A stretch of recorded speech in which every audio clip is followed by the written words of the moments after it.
Channel. Hooray! I'm Stephen Dixon, and thanks for joining us on GB News, Britain's news channel.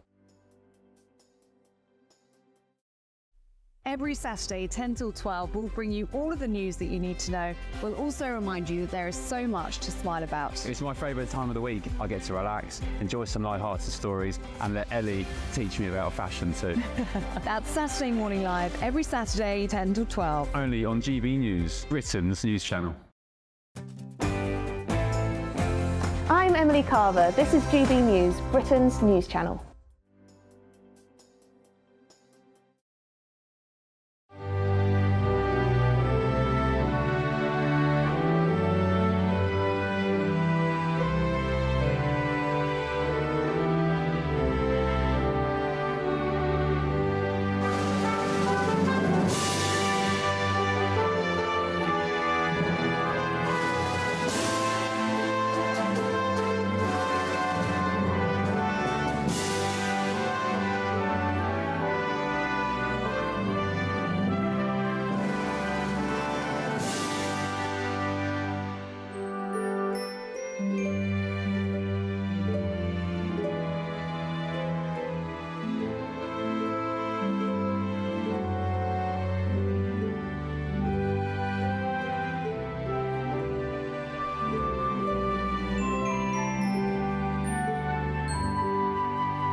Hello, very good morning to you. Donald Trump makes his first rally appearance with running mate J.D. Vance. And that's just 1 week on from his attempted assassination.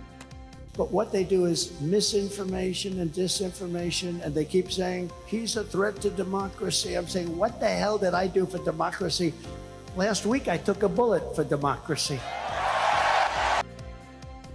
All that as pressure increases on President Biden to drop out of the presidential race. Days after the CrowdStrike IT outage hit, travellers and businesses are warned it could take weeks to recover.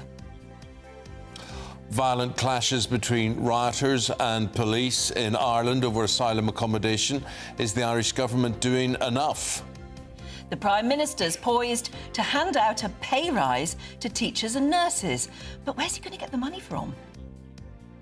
It was a weather-affected moving day at the Open. English pair Justin Rose and Dan Brown just one shot off the overnight leader Billy Horschel at Royal Troon. And we look back on the life of snooker legend Ray Reardon, who's died at the age of 91.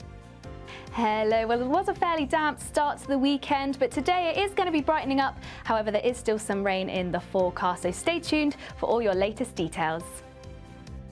1 minute past 6 on this Sunday morning. Very good to see you. I'm Eamon Holmes. And I'm Anne Diamond, and this is GB News Breakfast.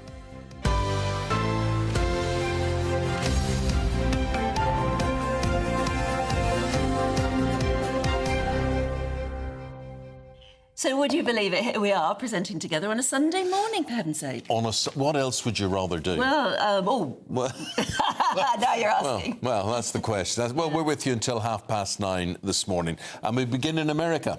Yes, absolutely, to the US, where the former President Trump has made his first campaign appearance since last week's attempted assassination. Just 1 week on from that. It also marked his first appearance alongside his recently announced running mate, J.D. Vance. And it all comes as pressure rises on President Biden to drop out of the campaign, with Trump discussing Nancy Pelosi's lack of support for Biden overnight. But what they do is misinformation and disinformation, and they keep saying, he's a threat to democracy. I'm saying, what the hell did I do for democracy? Last week, I took a bullet for democracy. That's one way to put it, isn't it? Yeah, well, US and international politics. Clinton Institute University College Dublin got Scott Lucas from there with his take on this. We were just saying there, Scott, only 1 week. It's hard to believe just 1 week since that assassination attempt.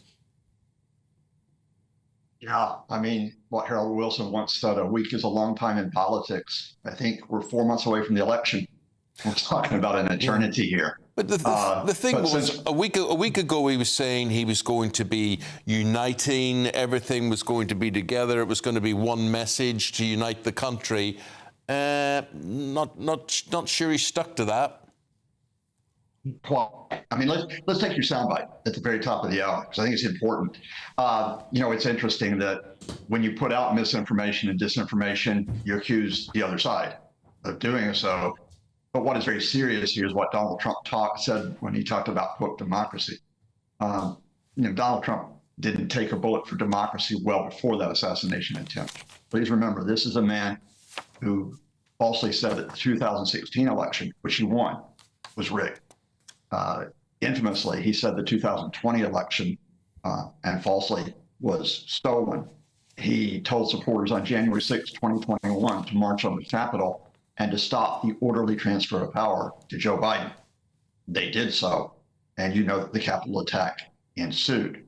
This is a man who has pledged on day one, if he takes office, to act like a dictator. He has pledged mass firings of U.S. agencies, which he attacks as the deep state. He has pledged a series of illegal programs, such as mass deportations. He has threatened restrictions on the voting rights of Americans. He has threatened to abandon America's allies and to take apart the international system that we've had since 1945. Now, I ask you, in terms of what the democracy in the U.S. system is that someone defending the U.S. system and democracy, or is that someone who might be seen as a threat to it? But, I mean, if you look at the Democrats, don't they have only themselves to blame for Trump's success and for possibly another term as president for him? They've only got themselves to blame because they're in complete disarray, aren't they? Yeah, I mean, in this tragedy, and it is a tragedy about the country where I was born and raised, there are many people who have contributed to this. The Democrats, by putting forth Joe Biden for a second term, and Biden said when he took office he would just be a one-term president. By Biden, who I think rightfully can say that he helped save democracy in 2020, who can rightly say that his administration is probably the most important in domestic legislation since the 1960s, by him not standing aside. I think by the American media, which is almost focused on spectacle, such as the spectacle of Biden's age, the spectacle of Trump making a series of false claims and just recycling them again and again, rather than focusing on spectacle, rather than the critical issues that America faces. No, this is a joint effort here. And again, people will make their decision whether to vote for Biden or Trump or support them. But talking about the consequences of what's going to happen, that's what we should be discussing rather than the sound bites. No, I understand that. Seb, can you run that piece again where Biden is walking out to greet that reporter? If you can rerun that, I don't know if you can or not. But watch this. This is interesting. He's walking quite freely. He's walking quite quickly. That is not the man that I normally see on television, who's very inhibited, very uneasy on his feet. And he looks completely different there. And this is the thing. You're just not sure what you get with this guy. Sometimes he can't speak a word. Other times, I mean, this week when he was speaking in response to the assassination attempt on Trump, I thought, Scott, he was very lucid. He was very together on it. And I mean, those who are close to him must see the difference and must say, look, there's something wrong with you. It mightn't be wrong with you 100% of the time, but there's definitely something which inhibits you, and whatever that is. I mean, we're not doctors, but we can all see there is something wrong with this guy in the way he moves, for instance, and the way he speaks. Let me tell you a personal story, folks, and make of it what you will. My dad's 88 years old. He's a retired preacher. We play internet poker for 2 hours every day. He's in Florida with my mom, and he's extremely sharp. He beats me in cards. He still is extremely active. He sings for the community. In other words, he's in control of his life.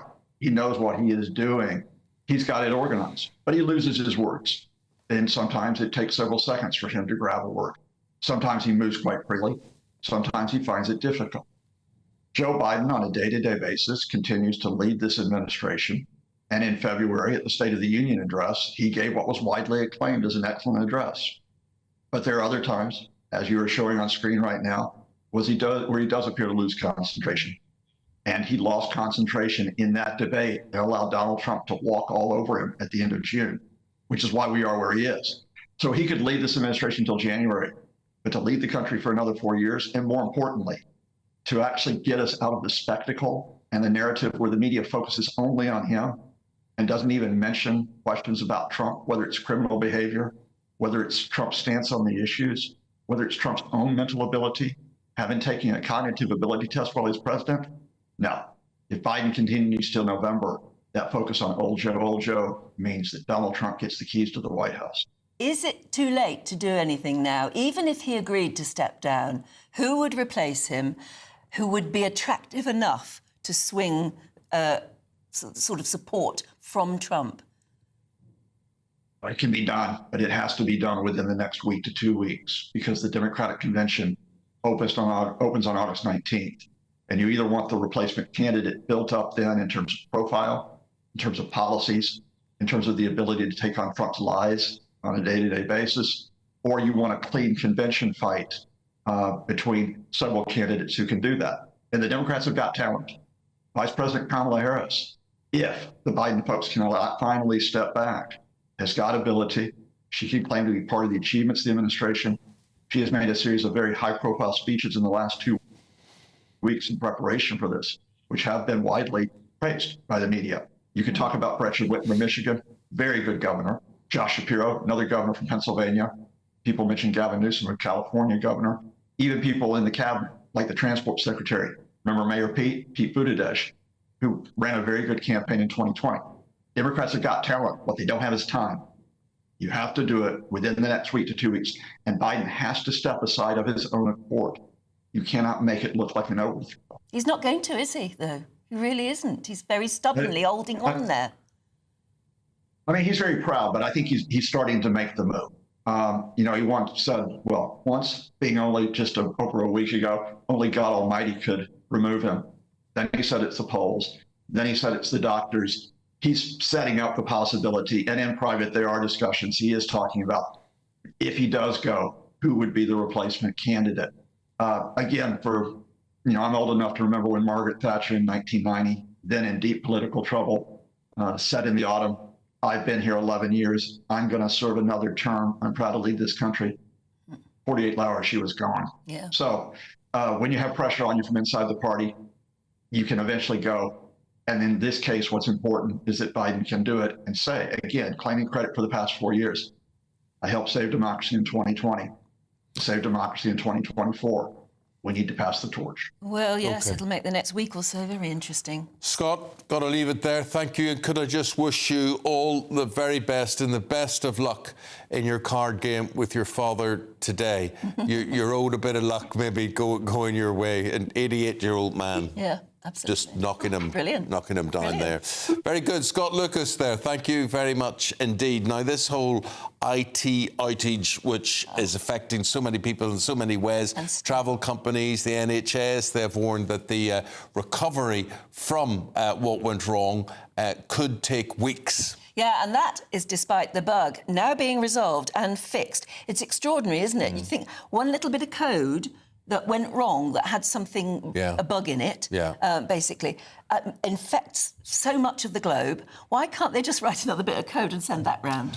I just don't. Why wasn't there a backup service why wasn't there? already? Why was it only Microsoft that was affected by all of this? 8.5 million devices around the world thrown into chaos, and therefore, as a result, our lives, your life, thrown into chaos as a result of all of this. And I wonder if I can show you this picture. It's in one of the papers today. It was, in fact, in The Sun today.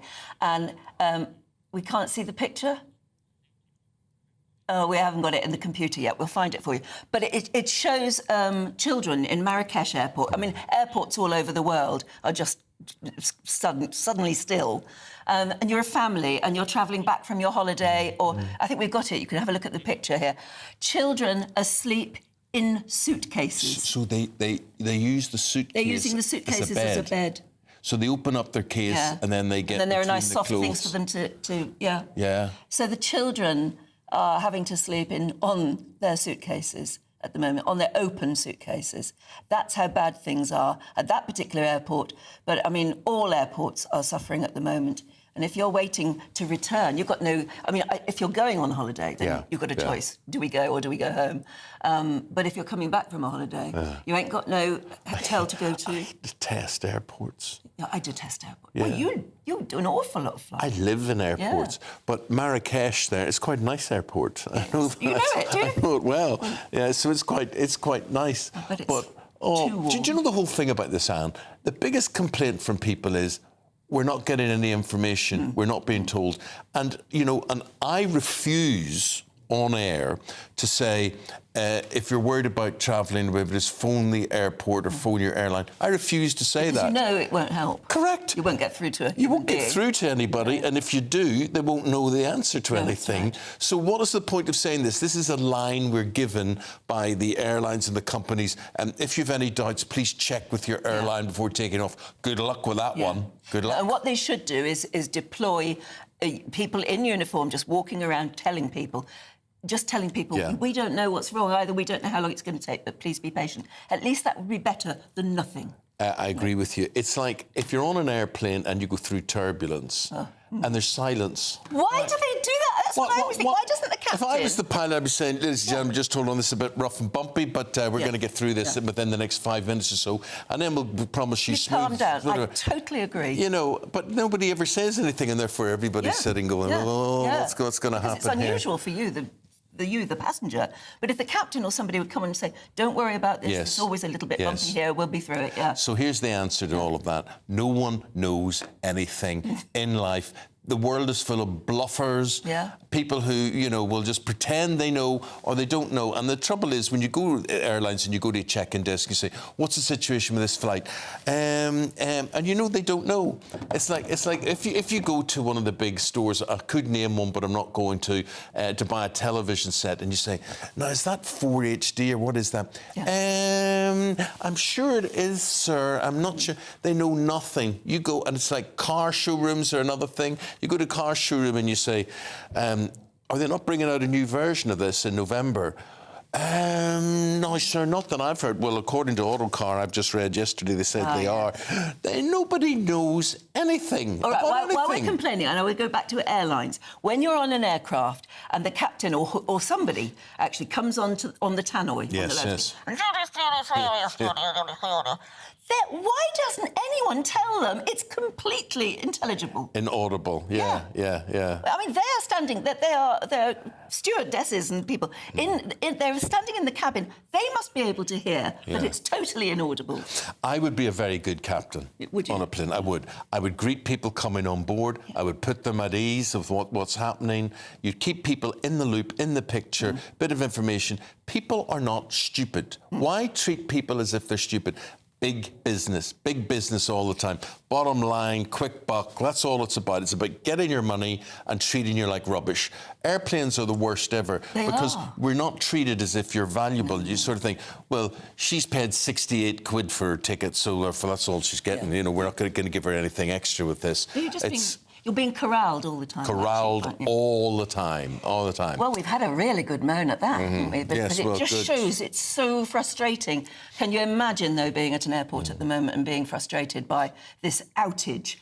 When I see the word outage, I always want to say outrage. You said the same thing this morning, and it is outrageous, isn't it? We're joined now by Security Advisor to Companies and Governments, Sally Lavesley. Sally, do you know what it is? It's unbelievable, basically. It's unbelievable that one company is doing an upgrade on its system and they take out 8.5 million computers around the world, that there was no backup to all of this. The system must be rotten to the core. It has to be revised after this, surely. Well, let's stop talking about the system and think about what really can be done. And I think your moaning this morning has really just shown a little bit of the public outrage. But beyond you, in Britain, there are thousands of people not able to get to their GPs. They're the silent sufferers, the people who haven't been able to get their medications. So this is infrastructure failing, it's health and safety problem. Look, industry solved this decades ago, and it's within the power of the British government to take a lead internationally. We need a cyber safety inspectorate. It's all right talking about regulators, but regulators are not sorting out this problem afterwards. If we had a cyber safety inspectorate, it means that corporate manslaughter, criminal negligence, civil cases could be taken, and the information to all of us, which at the moment is hidden up in the computers and the information in the boardrooms, that has to become transparent. I think the public should be absolutely outraged that this is happening. Yeah, I mean, is it our fault to a certain degree? We've complacently let the IT giants just sort of feed us what they want to, do what they want to, because we sort of go, oh, we don't really know very much about IT, they're the experts. In other words, we've allowed this to happen. We've walked into it, we've sleptwalked into it. Well, psychologically, victims often do think they are at fault, which is what you're basically saying. No, what we should be looking at is we're not doing cyber forensics on these incidents. I've seen over many, many years, companies and people claim that they are responsible for situations. And unless you do the real cyber forensics and it's independent, you simulate what's happened, you check what's happened, you can't just take a company. In industrial accidents, no company's allowed to say, oh, yes, well, we made a mistake, let's get on with it. People are hurt. And in this situation, people are hurt. Those little ones sleeping in airports, we don't know about their safety. We don't know about the actual quantified hurt that is happening to people who right today have not got their prescription. So unless we have an inspectorate that can take action, we cannot, and the government cannot hold these companies to account. But Britain has a marvellous structure already set up. It's a low-cost, easy tech solution, and that is do the cyber forensics, put it into the health and safety executive that has certainly cleaned up industry, and hold these large companies to account. But also, can I tell you something which is really probably pretty strange? But companies can say they're at fault when actually they are not. You know, very good people in companies can make very bad mistakes, which is really what we're being presented with at the moment. But very bad people can appear to make mistakes. And as we are going into a lot of grey areas of conflict, we are seeing right at the time of maintenance and updates, that's when hostile actors are putting in malicious code. So how can we be sure? And it shouldn't be hidden behind the curtains of government security. And that's why a public cyber safety inspectorate is needed. That these people need to really have some compensation. They shouldn't be sleeping in airports. Industry has to be held to account to take care of people. But what, Sally, would the chances be of that happening? I mean, you've outlined a very good plan of action, something that should be instigated straight away. What will we learn from this? Will anything change? I think things will change, but at the moment there isn't anyone acting for change. We're leaving it to regulators, long inquiries. Well, how does that help us, the suffering public? How does it help us get our medications? Whereas if we've got an active inspectorate that is in and taking action and giving immediate reports, we can get action. This terrible incident can be repeated on any day in any week. The structures and the vulnerabilities are there. Yeah, indeed. I mean, let's remember, it's not been solved yet. I mean, it hasn't been resolved yet, certainly. Sally, we'll have to leave it there. Thank you very much for your very strong opinions on that. Sally Leavesley there. But, yeah, I mean, it's not been put right yet. No. And as I said earlier, I don't understand how it takes a split second for the bad code to get round, but they can't fix it sooner. They said it's going to take weeks yet. Hopefully in time for the summer holidays. The system stinks. The system's wrong. As you say, it takes seconds for the bad code to go viral everywhere. But it's obviously a cheap way of running the system, and there should have been a backup. Should say, that's wrong, cancel that, boom, put the backup into situation And here. the chief exec of CrowdStrike came immediately, didn't he? He made a statement saying they were very, very sorry. I didn't think he was nearly sorry enough. No. OK, what do you think? Let us know. Get in touch with us the usual way. Have your say. And there it is on screen there, gbnews.com/your say. A look now at some other stories coming into the newsroom on the Sunday morning. Well, a man has been charged with violent disorder and arson after a bus was set on fire during the rioting in Hare Hills in Leeds on Thursday evening. 37-year-old Lustin Dobre has been remanded to appear at Leeds Magistrates Court on Monday. And yesterday, officers arrested a further 5 people on suspicion of violent disorder. They remain in police custody. Israel has launched a series of airstrikes against Houthis in Yemen. And the attack has resulted in multiple facilities and targeted local power sources. After the strikes, the IDF intercepted a missile that approached Israeli territory from Yemen. And a Second World War veteran has finally received his medals nearly 80 years after he saw action in Belgium and Germany. He's George Lewis, he's 98 now. He was part of the Royal Tank Regiment between 1944 and 47. However, he never received his medals for his service. They were presented at last to him yesterday in a special ceremony at the Royal British Legion Club in his hometown in Somerset.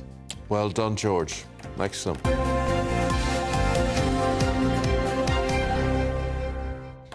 Now, the weather situation today as we enter the weekend, a lot of you will want to have a nice Sunday. Are you going to? Honor Criswick will tell you. A brighter outlook with Box Solar, sponsors of weather on GB News.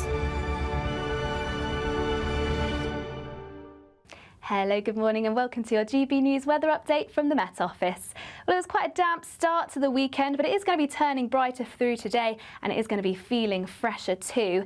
Plenty of cloud to start across the south and southeast and a few drips of drabs of rain and drizzle, but it is generally an improving picture across the country. A few showers feeding into western Scotland through the day and a bit of a different story across Northern Ireland as we see this next area of rain move through. So quite a damp afternoon on offer here.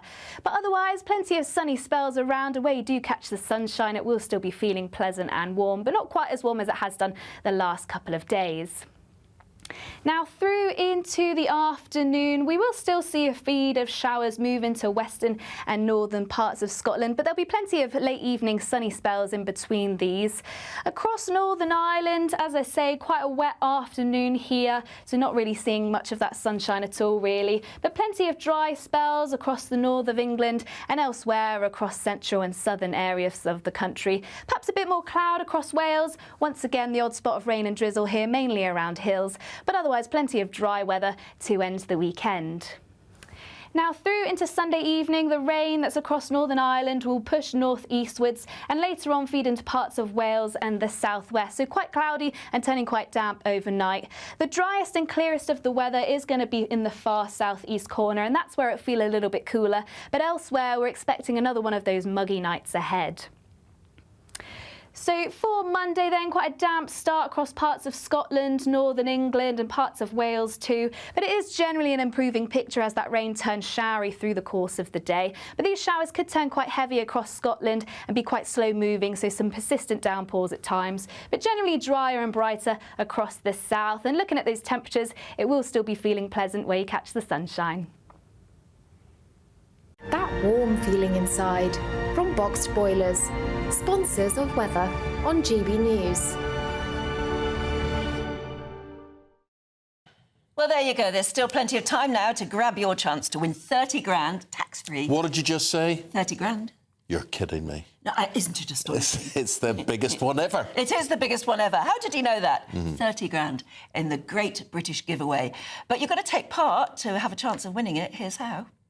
Don't miss your chance to win our Super Summer Giveaway. With your chance to win £30,000 cash, our biggest cash prize to date, which means you get to spend every single penny however you like. What plans would you make with an extra £30,000 cash in your bank account? Take your family on the ultimate holiday, buy that treat that's always seemed out of reach, or just put it in the bank for a later date. However you'd spend it, make sure you don't miss out. For another chance to win £30,000 £30,000 in tax-free cash, text cash to 63232. Text costs £2 plus one standard network rate message. You can enter online at gbnews.com/win. Entries cost £2 or post your name and number to GB07 PO Box 8690 Derby DE1 9TT. UK only. Entrance must be 18 or over. Lines close at 5 p.m. on the 30th of August. Please check the closing time if listening or watching on demand. Good luck. Last day of the Open today. Aidan McGee will be here with all the latest on that and the other sports news next.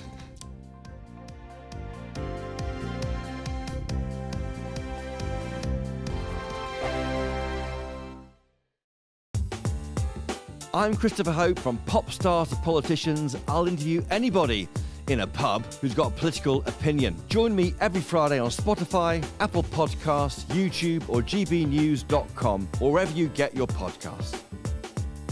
This is GB News, the People's Channel. This is GB News, Britain's news channel. I'm joined now by Stefan Kyriasis to give us the latest on everything theatre. So, yeah, we're going in first with Starlight Express, which is back. It's not in the West End. It's out at Wembley at the Troubadour Theatre, which is a big, almost kind of warehouse space, which suits because, as you know, have you seen the show? Starlight Express was my first ever musical. I must have been about 7 or 8 years old. I only saw it once, but I remember it being magical. Well, this one, it's 1984 it started, and it's still running in Bochum in Germany in a huge arena. So basically what we've got, they've slightly tweaked it, and there's a little boy or little girl, depending on the cast, going to bed, obsessed with toy trains and dreaming of trains. Everybody is dressed up. To me, it looks like a cross between Tron and Priscilla, Queen of the Desert. I don't really think any of them look remotely like a train, but hey, the songs are Andrew Lloyd Webber. It's pop mixed with kind of cod 1950s rock and roll, some power ballads. The lyrics are politely like something out of an old speak and spell machine or something, you know. He's a steam train, they're out of date, he's being bullied by the diesel and the electric, and he falls for this carriage, the first-class carriage, new girl Pearl, and he wants to impress her, so he enters a race, and that's pretty much it. And when the races happen, all these barriers come up around where we're sitting, the lights are flashing, the music's thumping. It's utterly ridiculous, and I felt like a kind of teenager that was huffing sherbet dib-dabs off a giant block of sugar. It's so much fun, and the really crucial thing about it all is that somehow in the middle of all of that, I just felt myself getting into the story. And when Pearl and Rusty have their little duet, I was very moved, and there's this big starlight sequence, which is the inspiration, the magical starlight that he's seeking. It's beautiful. GB News, the People's Channel. Join me, Neil Oliver, every Sunday night at 6 p.m. on GB News. And if an hour is not nearly enough for you, go to gbnews.com for special extended episodes online every Friday at 9 p.m, where we can truly get into the nitty-gritty of what's going on. GB News, Britain's news channel. Join me, Nana Okoye, for an informative, interactive news programme with a difference. It's fun. It's true. You're not wrong. No one will be cancelled. Lovely. Join me from 3 p.m. every weekend, only on GB News, Britain's news channel.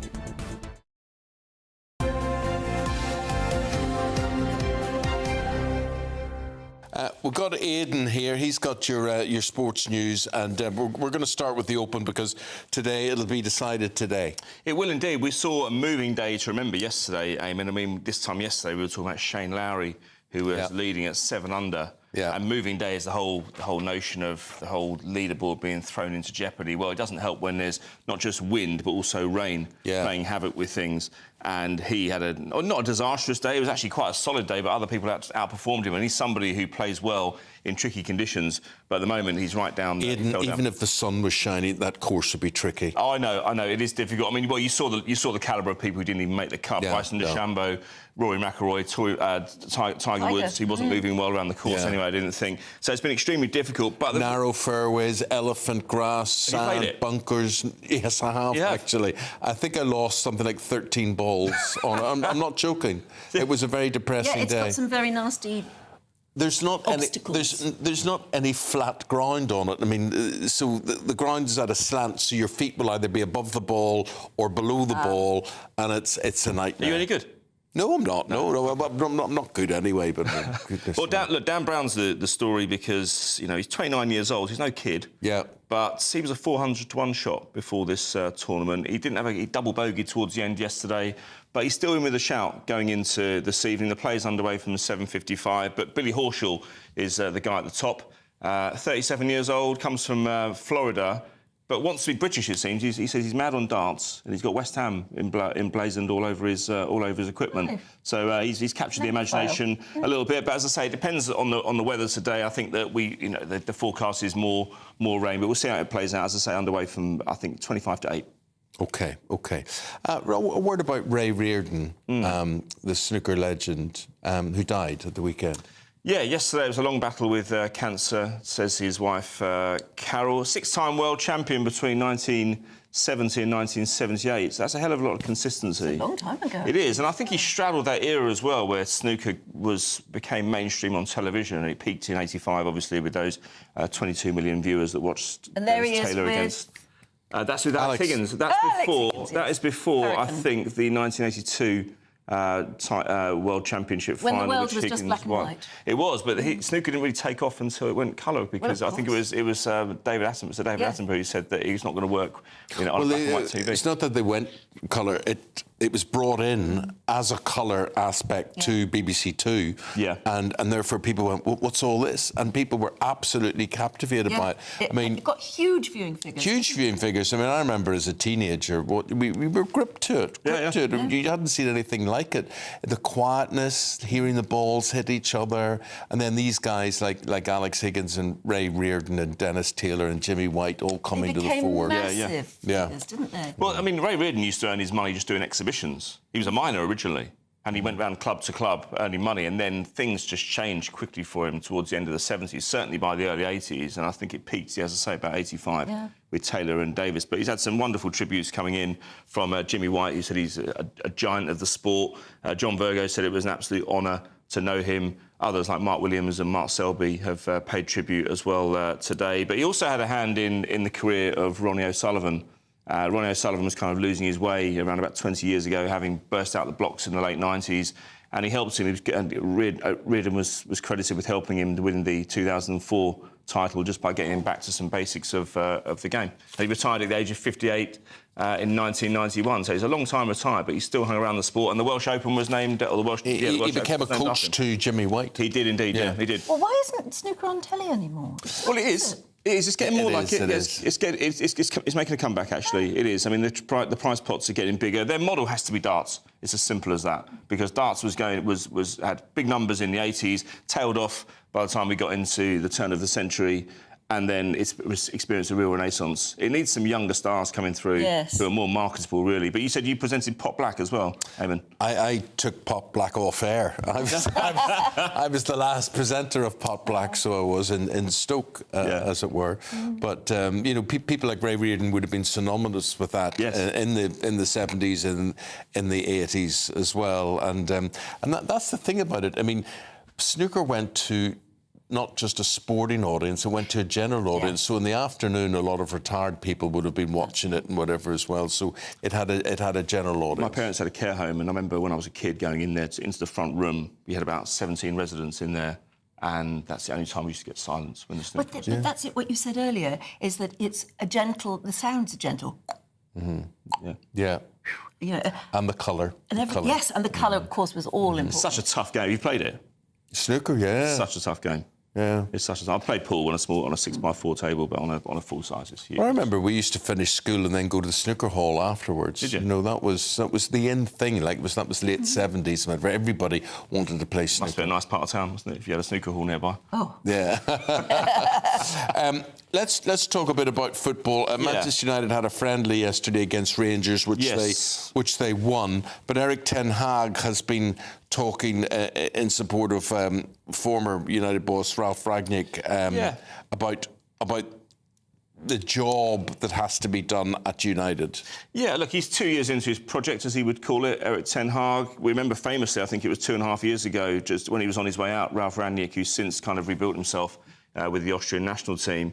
And he said that at the time that Man United needed open heart surgery, which basically said that it needed a complete top-to-bottom overhaul. We kind of knew that, I guess, but Erik ten Hag has become a little bit, I don't want to use the word bolshy, but I think he's been empowered by the fact they won the FA Cup at the end of last season. They not only won it, they won it in style. They did. And they beat Man City. Absolutely, you know, absolutely. Probably the best team in the world. Indeed, avenging the defeat from the year before, of course. And so I think he's decided to sound off a little bit and let the fans know exactly the gravity of the situation. He wasn't happy with the ownership. He's basically seeking out successors or replacements and then contacting him while he was in Ibiza, saying, "Oh, actually, we want you back. Can you carry on a bit longer?" I still think he's at risk next season if he starts badly. I agree. But the signings look to be quite good, quite intelligent. They look as if they've done with an eye to the future. Lenny Yoro, 18 years old, he played yesterday and kept a clean sheet. And they've got the Community Shield on August the 10th, followed by the Fulham game on the 16th. The thing about the Community Shield is that could reverse everything. I know people say it doesn't count and whatever it is, but that will be a repeat of the FA Cup final, which we won with such style. You mentioned that twice now. Yeah, well, we did. That was the thing. There's a difference between winning and winning with flair, and they won with flair. I would say City would find it very important to win that Community Shield. Yeah, they would, absolutely. I mean, again, it's technically a friendly, but ask any player, they want to win. They want to win when they get out there. It sets a tone for your season. It's a bit like the opening day of the season. I know there are points available then, so it is more serious. And they say, well, don't take too much notice of the results in the opening weeks of the season, but it can set the tone for your entire campaign. And if the knives are out early on, and as I say, there are lots of managers at risk in the Premier League in this coming season, and the first 2 months are absolutely crucial. And Gareth Southgate waiting in the wings for first big club available. It's not beyond the realms of possibility, because obviously Dan Ashworth, who was a great ally of his at the FA, has moved from Newcastle to take over the job at Manchester United. He would fit the framework. He's worked with young players. He's worked within a system and an apparatus at the FA where he's brought on young players. That's exactly what these big clubs want to do. If you look at the transfer market this summer, how much money is being spent on potential rather than proven? Yeah. And if you look back in 5 years' time, how much money was wasted on potential by players that we thought were going to be great but weren't. Nothing ever gets mentioned about that. That's why they pay you the big bucks. But I think proven is more important. People who've been there, seen it and done it are far more likely to deliver success for you. OK, there's lots more sport to talk about, but we'll have to do it next hour if you don't mind, because we're running out of time. Do stick with us, because still to come we'll be looking through today's newspapers, and there's lots of interesting stories about.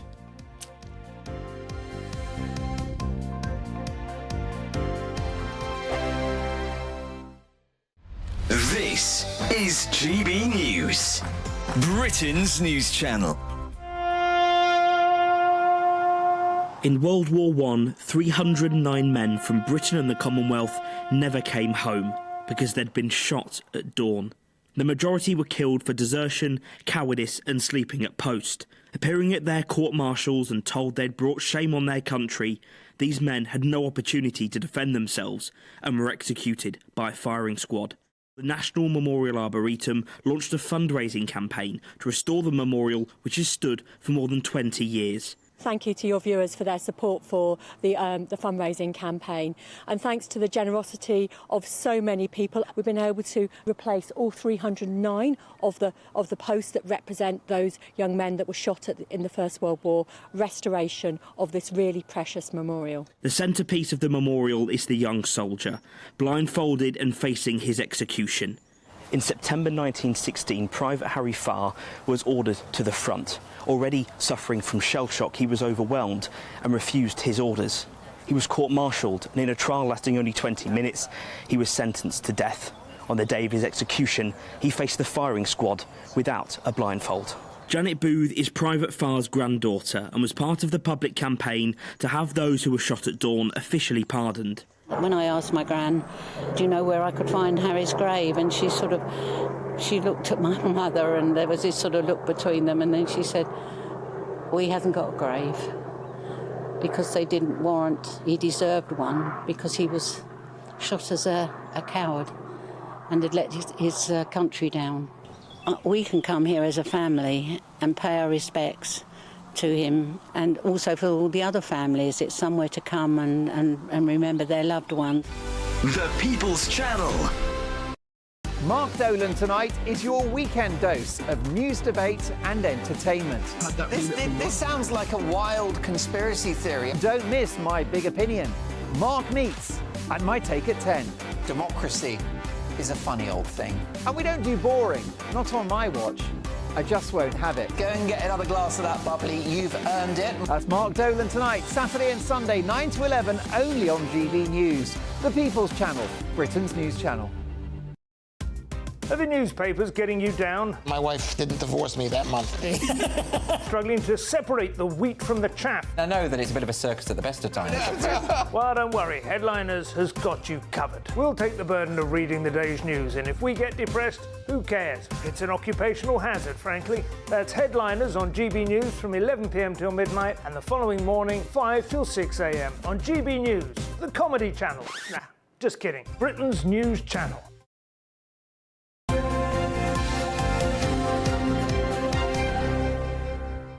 And people are also just pointing out today, Anne and I were talking about airports and how difficult and airplanes and the whole system and how they treat you like muck, really, at airports. But a lot of folk are saying, including Brian here, how wheels on suitcases make a difference because everybody's faster, everybody's running everywhere, and you don't carry a case anymore. Everybody pushes wheels, runs, take a ride on, and now, as we learned this morning, sleeps in a suitcase. Well, that's right. You can get motorised suitcases now as well. Oh, Eamon, I've got to get you one for Christmas. Like a golf buggy? Yeah. You ride them. You actually sort of ride them and you hold the handle and it goes. Yeah, you can ride them. They're brilliant. Yes. Fantastic. Yes. How you get it on the aircraft? Very I'm not good. Sure, but, you know. We're doing the newspaper review now. We're going to look at the front pages of the papers, and they're stacking up like this morning, beginning with the Times. Leading with Rosie Duffield calling on Sir Keir Starmer to end a rule that restricts child welfare payments to the first 2 children in most families. Telegraph reports on Labour giving a bumper pay rise to teachers and nurses. That will be very welcome, but how will they pay for it? The Observer leads with Labour's promise to make working-class children key to schools reform. Mail on Sunday, MPs being given panic alarms after an unprecedented number of threats made towards them. The Sunday Express says Labour has been accused of a great Brexit betrayal. And joining us now to go through these and have their say on things, the editor of Spiked. We say good morning to Tom Slater and political commentator Suzanne Evans. Very nice to see you both, guys. Good morning. So, Tom, we're going to start with this pay rise for nurses and teachers. So he's sort of giving out money without even having to get into a fight over this or waiting for a fight to loom. That's before he settled with the doctors, of course. Absolutely. I mean, this is the recommendation from the independent pay review bodies for teachers as well as some NHS workers, which is often would allow a government to kind of hide behind that. It's not a political decision. This has been made independently. The problem is, of course, is that Labour went into the election saying we're not going to raise any taxes, we're going to stick within these very strict fiscal rules. All the while, all of the economists and think tanks are pointing out if you're going to do what you're currently claiming you need to do, then that's not going to happen. So, therefore, that's why he's in such a particularly tricky situation, which is to say it'd be very easy under normal circumstances for him to just say the recommendation has been made, let's go with it. But he's going to have to find the money. And because this was something that Starmer was so slippery over, amongst many things he's quite slippery over, even aside from the politics of should they get the pay rise, should they not, what rate should it be, it just goes to that underlying point of him making promises that he can't keep. You see, as a country, Suzanne, I would say we pay for a lot of rubbish that we don't need to pay for, right? We do. And I think finding this money is easier than people make out. We won't have the money if we keep all the spending levels the same in the same areas, but let's get in there and just cut all the rubbish, cut all the nonsense that we don't want. And I'll tell you what, if you were to list what government spends money on, the public would soon sort it out for them what they should be spending money on or not. Yeah, I think they would. I mean, there's a heck of a lot of what's generally spent on wokery, I think is the kind of in-phrase for it. There's a huge amount of waste in the public sector. I think any one of us, every time we perhaps look at schools, we look at hospitals, we look at the way public sectors are run, we think we could probably do a better job. But I agree with Tom. You know, where is this money money going to come from unless Labour breaks its manifesto? Well, do you know what I would say? Raise taxes. Never mind where the money's going to come from. If they don't find the money, where are the teachers going to come from? Well, that's another good point, because how long does it take to train a teacher? You can't just train them up overnight. But there's so many professions that are just not now popular as a result of the pay levels, like joining the armed forces, for instance, you know, and getting people to be dental assistants and all sorts of things. Teaching, I think, is slightly different, because if you're becoming a teacher, you know, unless you really screw up, you've pretty much got a job for life. It's a very solid career. You've got security of tenure, really. You get a very good pension at the end of it as well, and the pay isn't certainly bad. You know, if you're a head teacher, you can be on £70,000, £80,000 a year.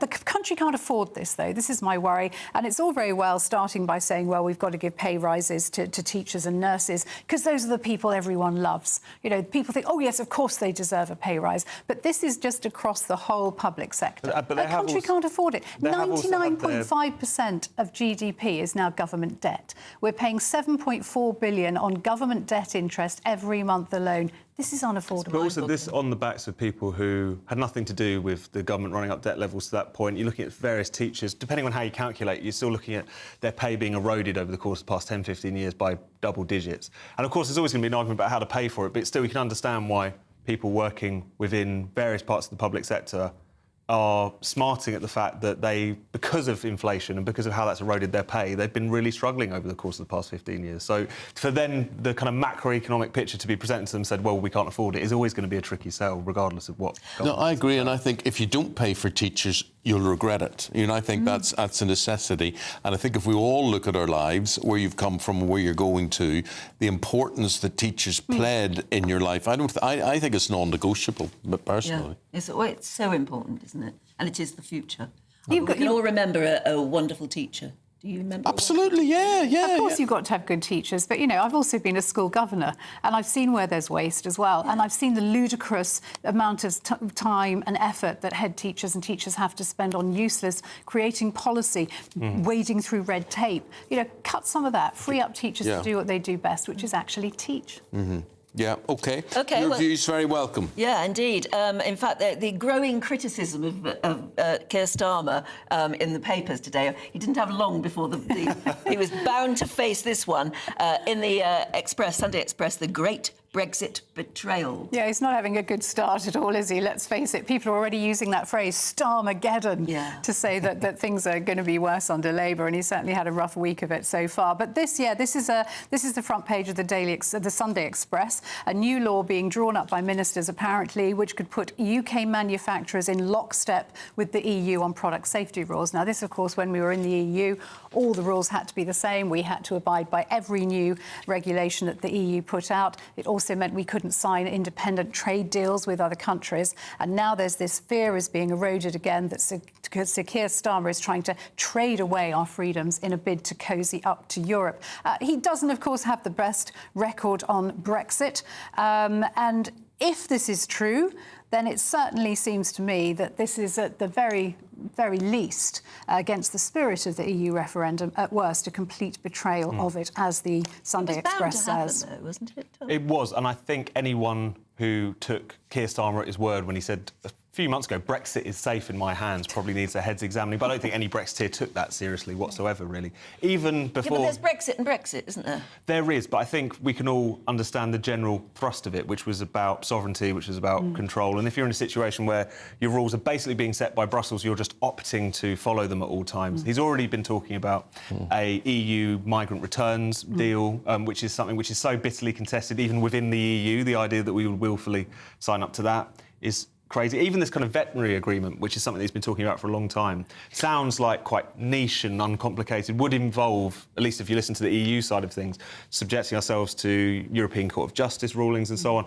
But again, this was always going to be the drift of things under a Keir Starmer, Mr. Second Referendum Labour Party government. It's just unfortunate that, as with so many issues, Keir Starmer says one thing and then does another, even when he's been quite blatant about it, I suppose. It's not a good start just a week into his government, is he? That he's backtracking potentially on this, potentially on tax rises as well. OK, here we are at the start of the school holidays. And Tom, there's £1 million in fines over the past 3 years, which have been dished out in the Bradford area.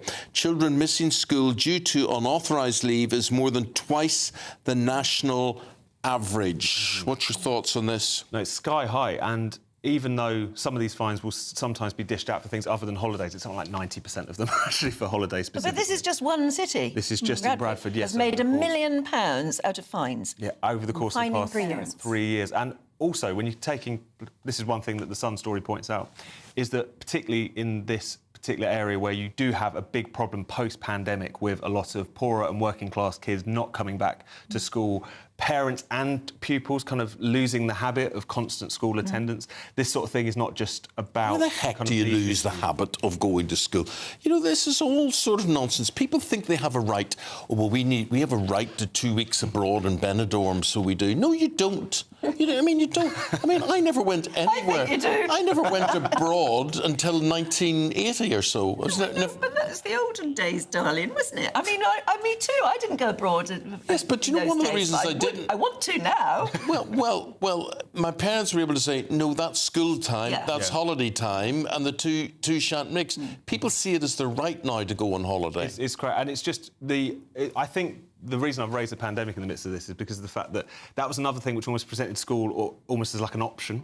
Like it was the sort of thing where it wasn't that important, it wasn't that sacrosanct. We were seeing this drift towards parents just, again, treating this almost as a human right to cut their children out of school and to go on holiday each year. But I think it has made things worse. It's undermined how important it's been. Totally agree. You know, when you look at what lockdowns did and the huge amount of knock-on effects that they're now known to be responsible for, I think you're right. Basically, the huge message that was sent with lockdown was schools aren't necessary. You parents are just as good as being able to teach your children as we are. I think that's absolute nonsense. Of course, that's not true. But that was the message that was actually sent. And now we're seeing the paying the price here. Our children are paying the price. The thing that I question, though, here is Bradford's one of the most deprived areas in the country. Yeah. How are parents affording these huge fines? I'm not that's sure. Another question. Are we penalising completely the wrong people here? On too. We've got to go to the weather. A brighter outlook with Box Solar, sponsors of weather on GB News. Hello, good morning and welcome to your GB News weather update from the Met Office. Well, it was quite a damp start to the weekend, but it is going to be turning brighter through today and it is going to be feeling fresher too. Plenty of cloud to start across the south and southeast and a few drips of drabs of rain and drizzle, but it is generally an improving picture across the country. A few showers feeding into western Scotland through the day and a bit of a different story across Northern Ireland as we see this next area of rain move through. So quite a damp afternoon on offer here. But otherwise, plenty of sunny spells around, and where you do catch the sunshine, it will still be feeling pleasant and warm, but not quite as warm as it has done the last couple of days. Now through into the afternoon, we will still see a feed of showers move into western and northern parts of Scotland, but there'll be plenty of late evening sunny spells in between these. Across Northern Ireland, as I say, quite a wet afternoon here, so not really seeing much of that sunshine at all really, but plenty of dry spells across the north of England and elsewhere across central and southern areas of the country. Perhaps a bit more cloud across Wales. Once again, the odd spot of rain and drizzle here, mainly around hills, but otherwise plenty of dry weather to end the weekend. Now through into Sunday evening, the rain that's across Northern Ireland will push north-eastwards and later on feed into parts of Wales and the southwest, so quite cloudy and turning quite damp overnight. The driest and clearest of the weather is going to be in the far southeast corner, and that's where it feels a little bit cooler, but elsewhere we're expecting another one of those muggy nights ahead.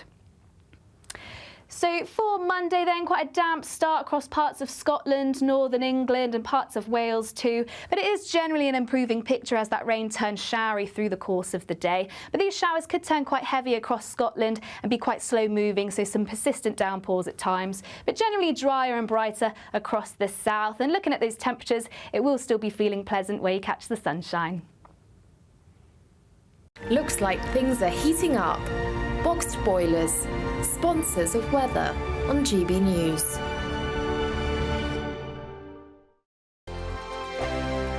£30,000 in cash has to be won. It's our biggest cash prize so far, and it could be yours. Charles was a winner. Listen to what he says about winning the Great British Giveaway. I'm Charles. I'm on £18,000 cash. It was just amazing, and as soon as it goes into your bank account, it just changed. It's a life-changing thing.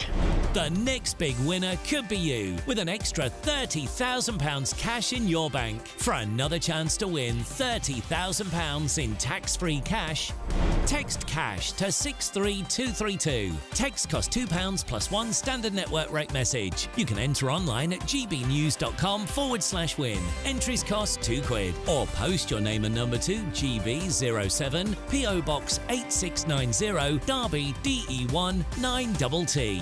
UK only. Entrants must be 18 or over. Lines close at 5 p.m. on the 30th of August. Please check the closing time if listening or watching on demand. Good luck.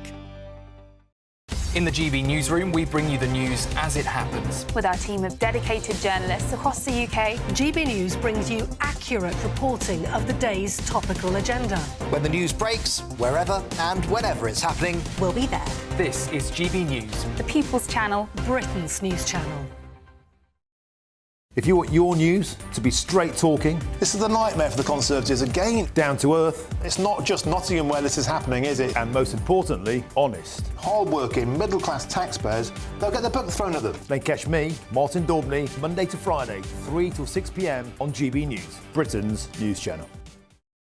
Sunday nights on GB News. From 6, Neil Oliver. At 7, it's Free Speech Nation with Andrew Doyle. At 9, Mark Dolan. And at 11, get set for the week ahead with headliners. Tomorrow's papers tonight. GB News, the People's Channel, Britain's news channel. Join me, Camilla Tominey, for a frank and honest discussion with those in power that cuts through the spin and gets to the heart of the issues shaping our nation. You haven't confirmed that you want to stand as leader, but you haven't ruled it out either. This report basically says that he's not fit to stand trial. Is he indecisive? Incompetent? I deliver the dose of reality Westminster needs. That's the Camilla Tominey Show at 9:30 every Sunday on GB News, the People's Channel, Britain's news channel. Tune in to Friday Night Live with me, Mark Dolan. GB News royalty with your perfect start to the weekend. Lucky us! Feisty and fearless guests. Well, I'm a normal person, so ask me. Honest opinions. that raises more questions than a Gary Barlow tax return. And a few surprises along the way. Might be cold in this studio. That is Friday Night Live with me, Mark Dolan. 8 to 9 only on GB News, the People's Channel, Britain's news channel.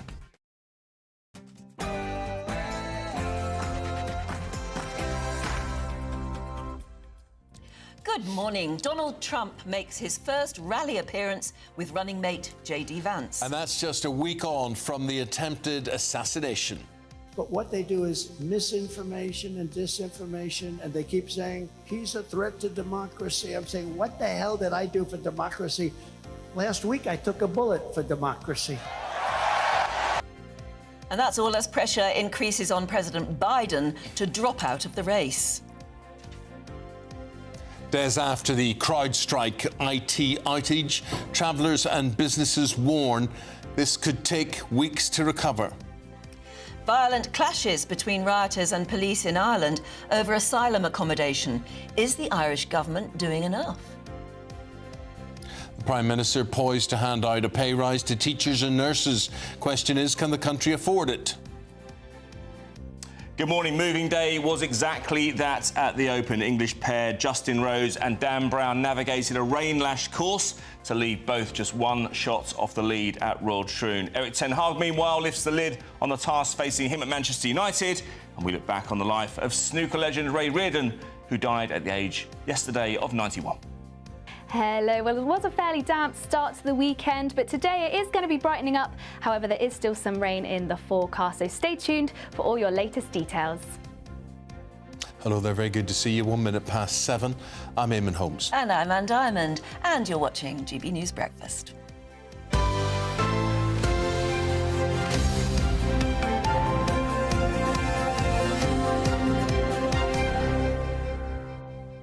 Before we start start talking politics? Yes, Can yes. we talk food? Yes. The lead story in The Star on Sunday is Craig Charles, he of Red Dwarf fame and lots of other things. I don't know why, but he's saying that we should go back to 70s food.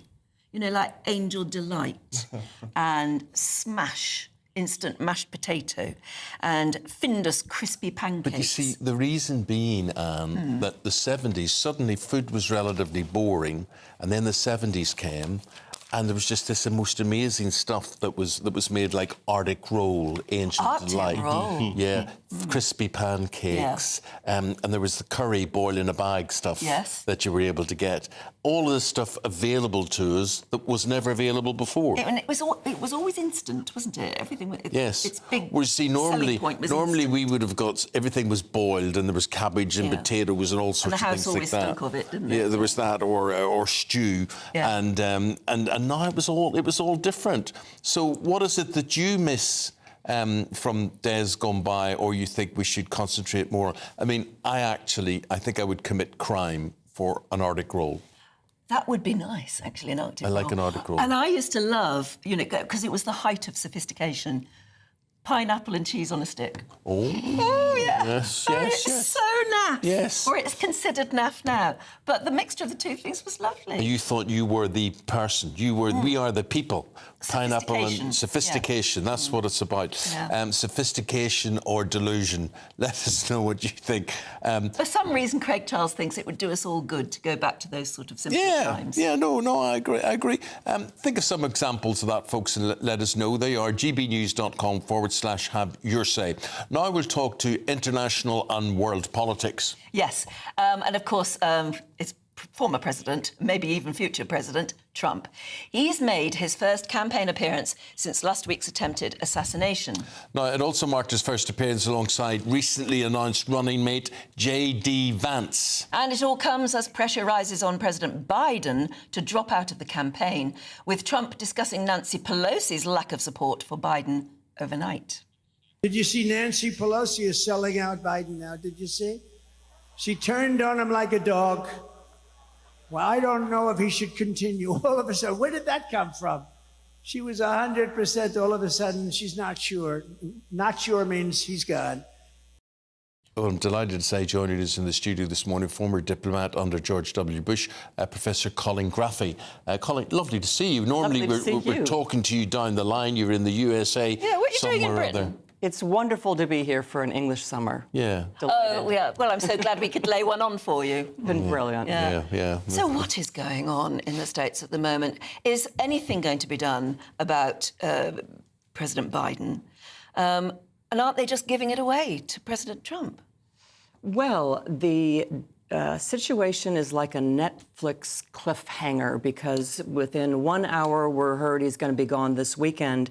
And now his team tells us that Biden will be campaigning next week.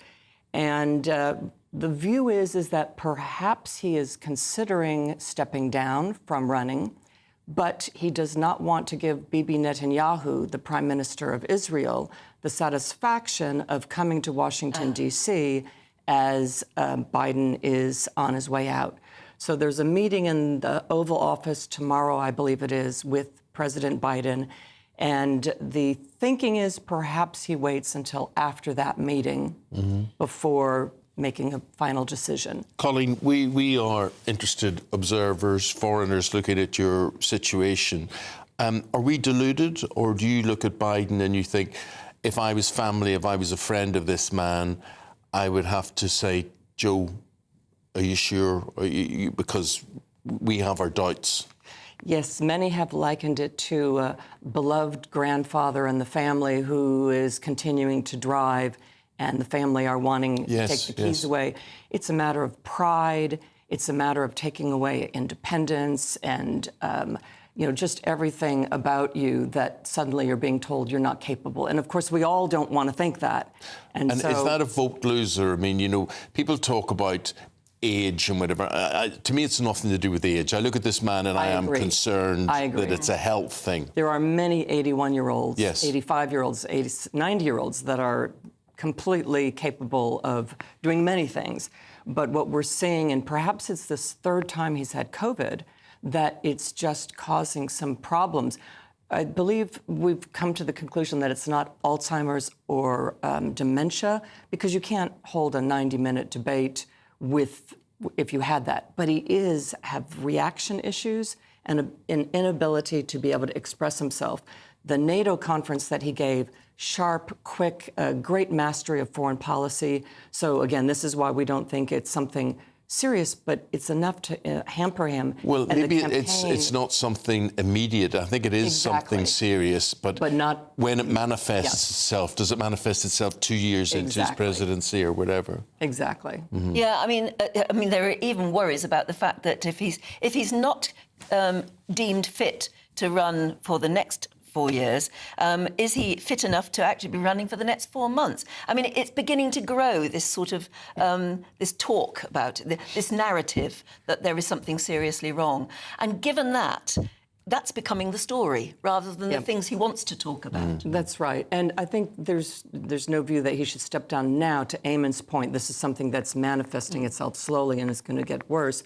But he needs to make a decision fast, because the opposition, the Trump campaign, are trying to define Kamala Harris now. You'll notice they're not spending any money on campaign ads against Biden. That's how how questioning they are that Biden is actually going to be the candidate. And they're starting to define Kamala Harris. So it's very important, if Biden cares, and he says he does, about the future of democracy in America and that Trump is a threat, he needs to give every chance to the campaign for the Democrats successor to win. Yeah.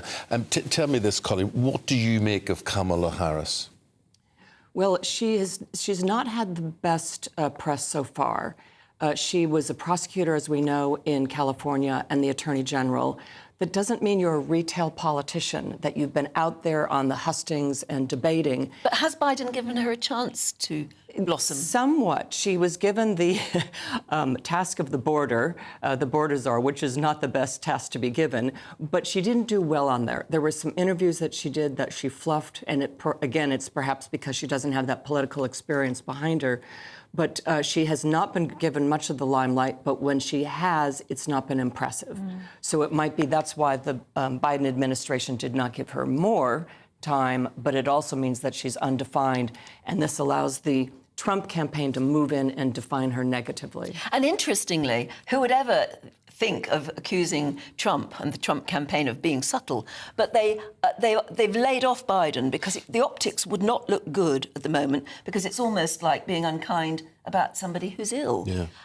So they've laid off Biden, and instead Trump is just going ahead with this razzmatazz. I mean, they're so good at it. They're so polished. Yes, and to your point, you notice even at the debate, Trump realized to just lay off and let Biden fall. Will sink himself. Yes, exactly. What about Donald Trump and this J.D. Vance pairing that is going on there? I mean, goodness me, a week ago, Donald Trump could have been dead. And the very fact that he continues on, and, people talk about this nonsense, was this set up, was this, I mean, how could somebody fire a bullet within a millimetre of your brain? As a setup. Yeah, as a setup, it's incredible. But he doesn't seem to be shaken too much by all of this. I mean, it's incredible. If this happened to any of us, we'd be deaf in 1 ear at least. It's amazing how quickly it has moved on. And I think we can quickly say that these conspiracy theories are ridiculous. The idea that either the Trump group would want to engineer this, ridiculous, and also that the Secret Service would be up to this. Clearly, there is a mistake that's been made, and there's going to be accountability for that. But the Secret Service are very proud of their job. They're being criticized because they were not obviously taking care of the perimeter. They didn't provide as much coverage as they now are.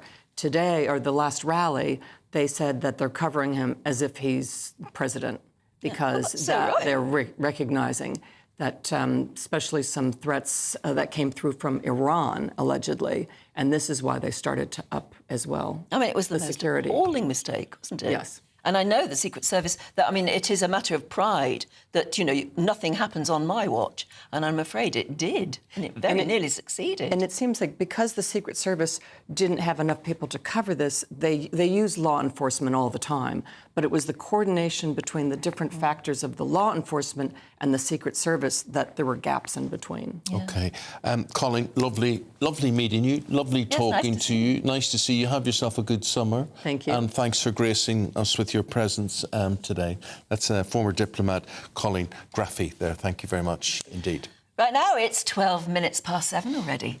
Travel companies and the National Health Service have warned that recovery from the recent crowd service IT outage could take weeks. Now, that is despite the bug now being resolved and fixed. I'm not exactly sure that's true, but they can't reboot all the machines, isn't it? You know, so once the machine's down, it's down. Apparently. Yeah. I can't figure out why, but yes, apparently. Yeah, these are Microsoft computers, and the outage affected almost 8.5 million of them. That's less than 1% of all Windows machines, but that was enough to spark chaos. That is enough. And why did all of this happen? Yeah, flight delays still persisting as airlines and other businesses slowly get back online, hopefully in time for the summer holidays. OK, well, one person on the summer holiday now is travel editor at The Sun.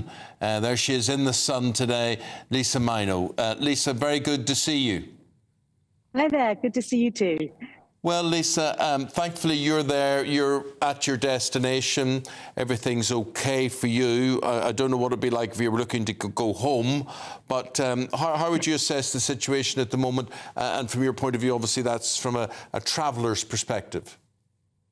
Well, I think it's going to have been a really tough weekend for people. There was due to be more than 1.6 million of us heading abroad this weekend. So, of course, it was going to be a big issue. And having the outage on top of that has just made it far, far worse. Colin, are you coming back?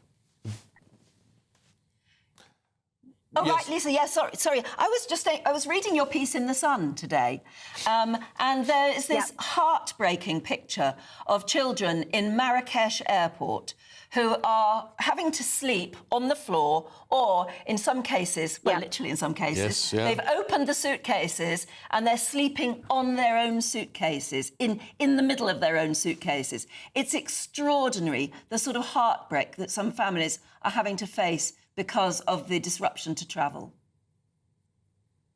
Well, that's quite right. Now, actually, your airline, your airline should be actually taking care of you. That is, although the problem is not their fault and therefore you get no compensation, your airline has a duty of care to you. So they should be taking care of you, making sure that they have given you hotel accommodation. But obviously, this is a very busy time of year. It's not practical sometimes to say, OK, we can find a hotel for a whole plane load of people. So it really is down to sometimes the passengers themselves to go, do you know what, I'm going to sort this out myself. I'm going to find myself a hotel room. You are able to claim that back from your airline. And of course, the other thing that everybody always complains about when they're stuck in this sort of predicament is that nobody keeps them informed of what's happening, if anything. Well, the thing is, they don't know. Despite all the lies and the information that we're given, Lisa, like, contact your airline, contact your airport for information, you might as well. They don't know anything anyway. That's the whole thing. No one knows anything. Well, I mean, I think I would definitely say that there is an issue with the fact that when you have travel at the busiest time of year, there is very little movement in the system for anything to go wrong. And particularly at the moment, airlines are really struggling. They don't have a huge availability of spare aircraft. Obviously, we've had delays from both Boeing and Airbus in delivery of new aircraft. So there's not a lot in the system. It doesn't take a lot before it really does start to really have a knock-on effect and break down. Hopefully, now things are starting to get a little bit back to normal. But obviously, I think we're going to see this for the next couple of days. As you say, this outage doesn't seem to be something that is over and done within 5 minutes. It is continuing on. Making sure that you're in touch with your airline, making sure you're in touch with the airport that you're travelling out of is going to be really important. And one thing I would say to anyone who's travelling over the next couple of days, make sure that you've got all of your essential medication, all of your essential paperwork, everything you really need in your hand luggage. Don't ever try to pack that into a hold luggage, because we're just not sure at the moment if we're going to get those hold cases back. So everything in your hand luggage. Lisa, you just mentioned a phrase there that Eamon is allergic to, which is get in touch with the airline. Yeah, forget it. Because so often you can't. No, they don't know. This is a stupid, pointless phrase. Check with your airport, check with your airline. You can't get through on a number, and if you do, you'll only get to someone who doesn't know what they're talking about anyway. Because the thing is, Lisa, they've either invested in staff, information, or people genuinely just don't know. Yeah, and I do have a lot of sympathy with the airlines, I'm afraid, in this case, because this was not something of their doing. They didn't have any idea that it was going to happen. That doesn't make it any better for the consumer. I know they're the ones that have dealt with this. They're the ones that are having to deal with it. But hopefully, I think a dose of patience, getting to the airport on time, but not too early. I think Ryanair and Wizz Air are both still saying 3 hours before your flight rather than 2 hours before your flight. But things should be getting back on the road again, and hopefully we will actually start to see people really beginning to enjoy their holidays as the coming days come on. Lisa, thank you. Thank you very much indeed. We'll leave it there. Lisa is the travel editor at the Sun newspaper. It's one thing to hope that it'll all be over in time for the summer holidays, but then the air traffic controllers will go on strike, won't they? But it is the summer holidays. Well, I know. That's It is, the thing as well.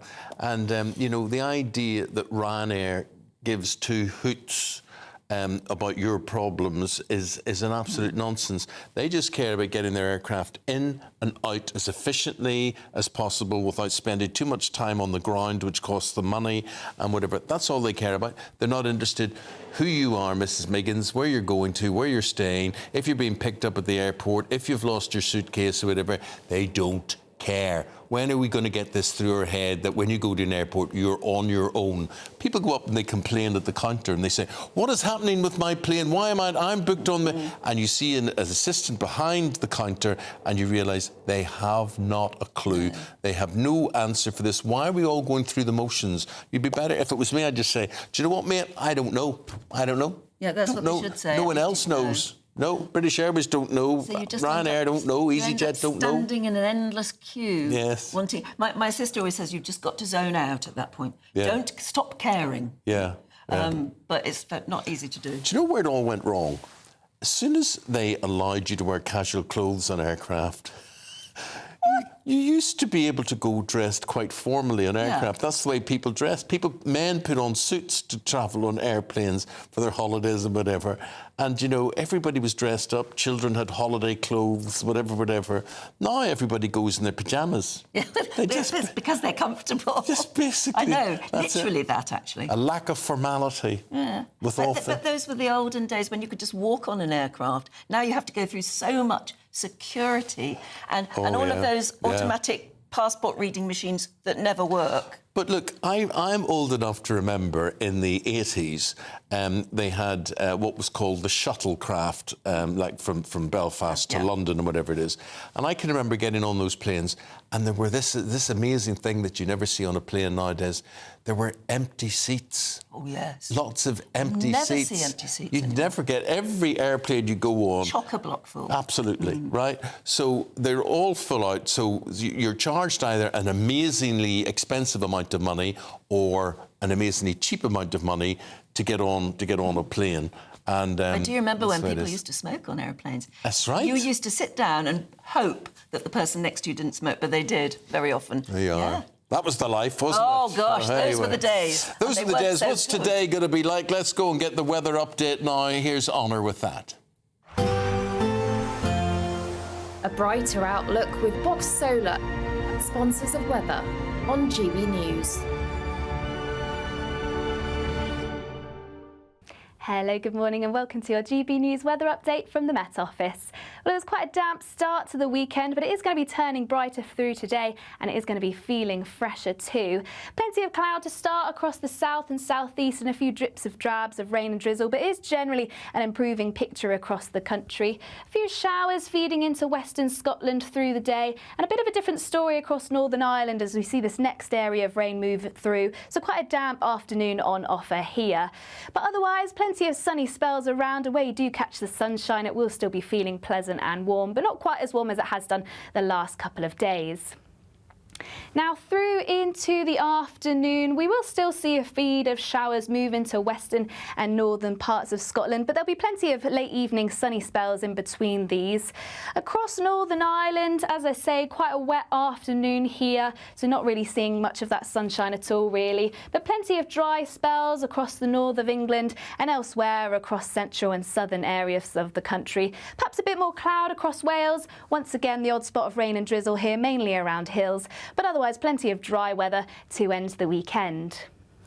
Now through into Sunday evening, the rain that's across Northern Ireland will push north-eastwards and later on feed into parts of Wales and the southwest, so quite cloudy and turning quite damp overnight. The driest and clearest of the weather is going to be in the far southeast corner, and that's where it feels a little bit cooler, but elsewhere we're expecting another one of those muggy nights ahead. So for Monday then, quite a damp start across parts of Scotland, northern England and parts of Wales too. But it is generally an improving picture as that rain turns showery through the course of the day. But these showers could turn quite heavy across Scotland and be quite slow moving, so some persistent downpours at times. But generally drier and brighter across the south. And looking at those temperatures, it will still be feeling pleasant where you catch the sunshine. That warm feeling inside from Boxed Boilers, sponsors of weather on GB News.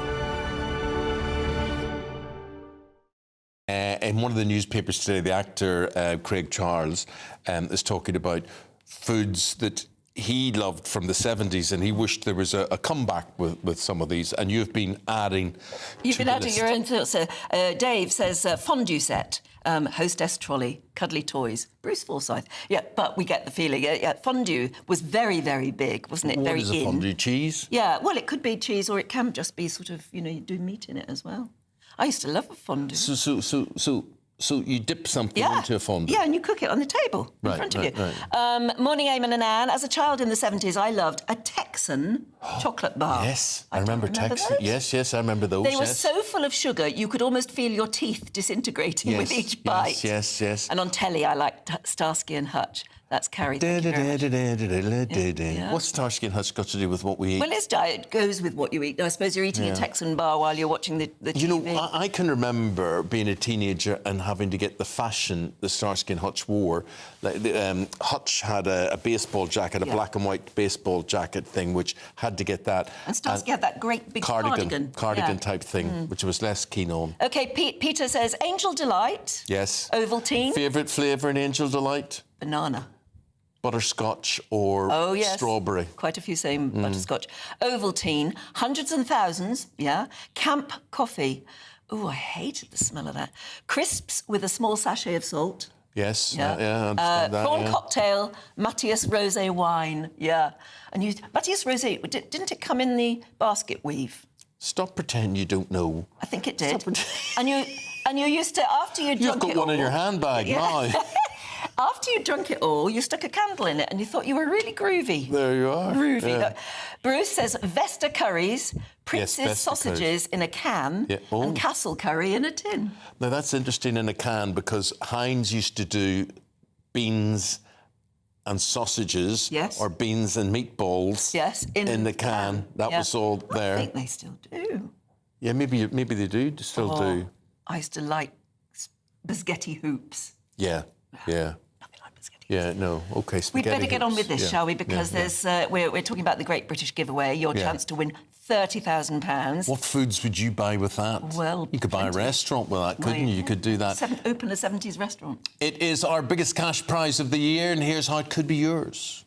£30,000 in cash has to be won. It's our biggest cash prize so far, and it could be yours. Charles was a winner. Listen to what he says about winning the Great British Giveaway. I'm Charles. I won £18,000 cash. It was just amazing, and as soon as it goes into your bank account, it just changed. It's a life-changing thing.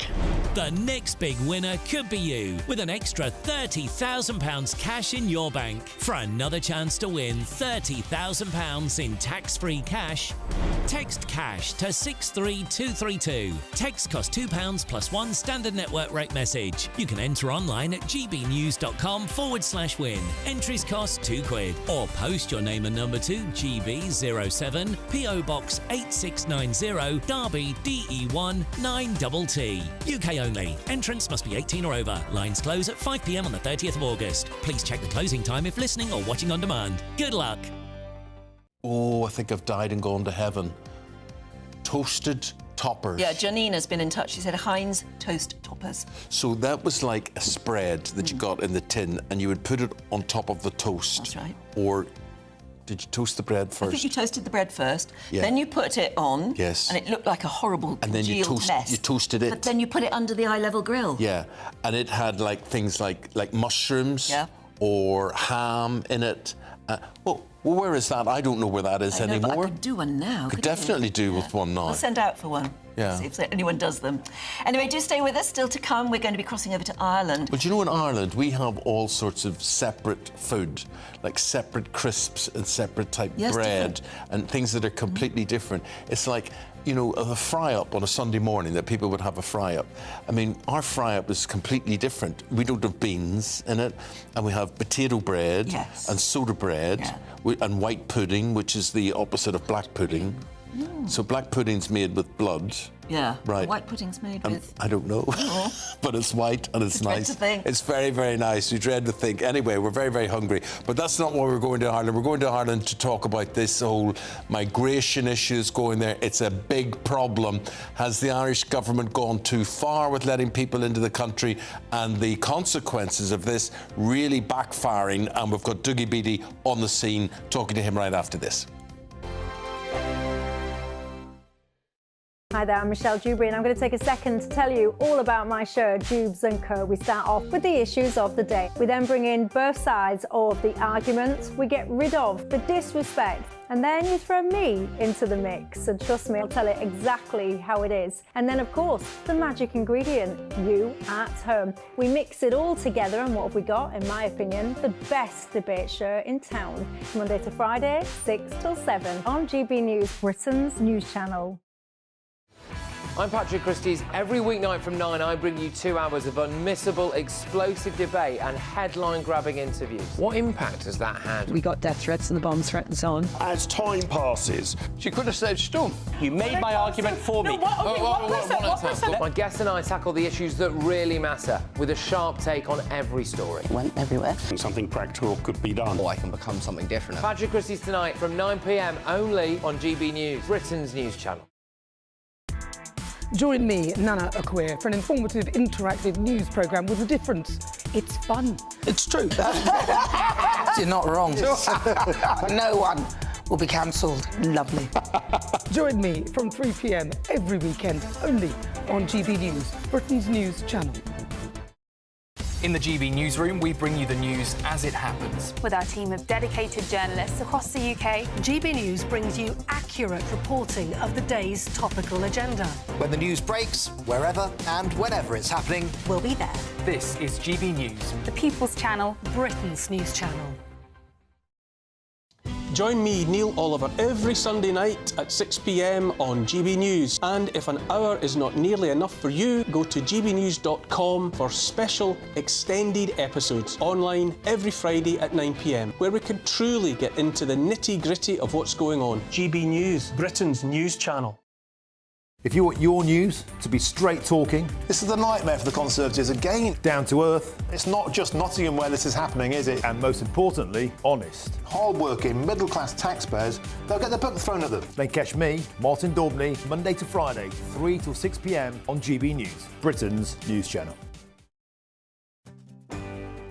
I'm Michael Portillo. This is GB News, the People's Channel, Britain's news channel.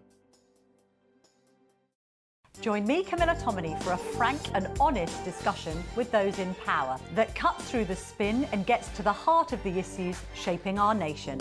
You haven't confirmed that you want to stand as leader, but you haven't ruled it out either. This report basically says that he's not fit to stand trial. Is he indecisive? Incompetent? I deliver the dose of reality Westminster needs. That's the Camilla Tominey Show at 9:30 every Sunday on GB News, the People's Channel, Britain's news channel.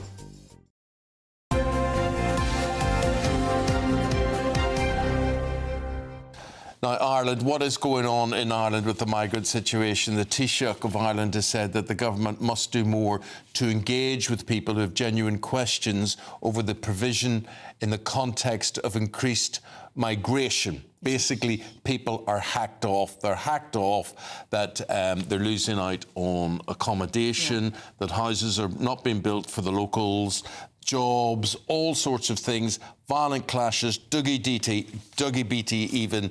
We're going to go to Dougie, who's been across this now for a couple of days. Dougie, what is the backlash like? I know you've got particular instances to talk about and whatever, but basically put people in the context of what seems to have gone wrong here. Well, Eamon, over the last 10 years, Ireland's population has swollen due to the amount of immigration that has came in. And before they came in, there was no infrastructure for those immigrants that were arriving here. So we have seen tented cities in Dublin along the canal. Most of the beautiful spots of Dublin have had immigrants sleeping in them and the rubbish that goes with it.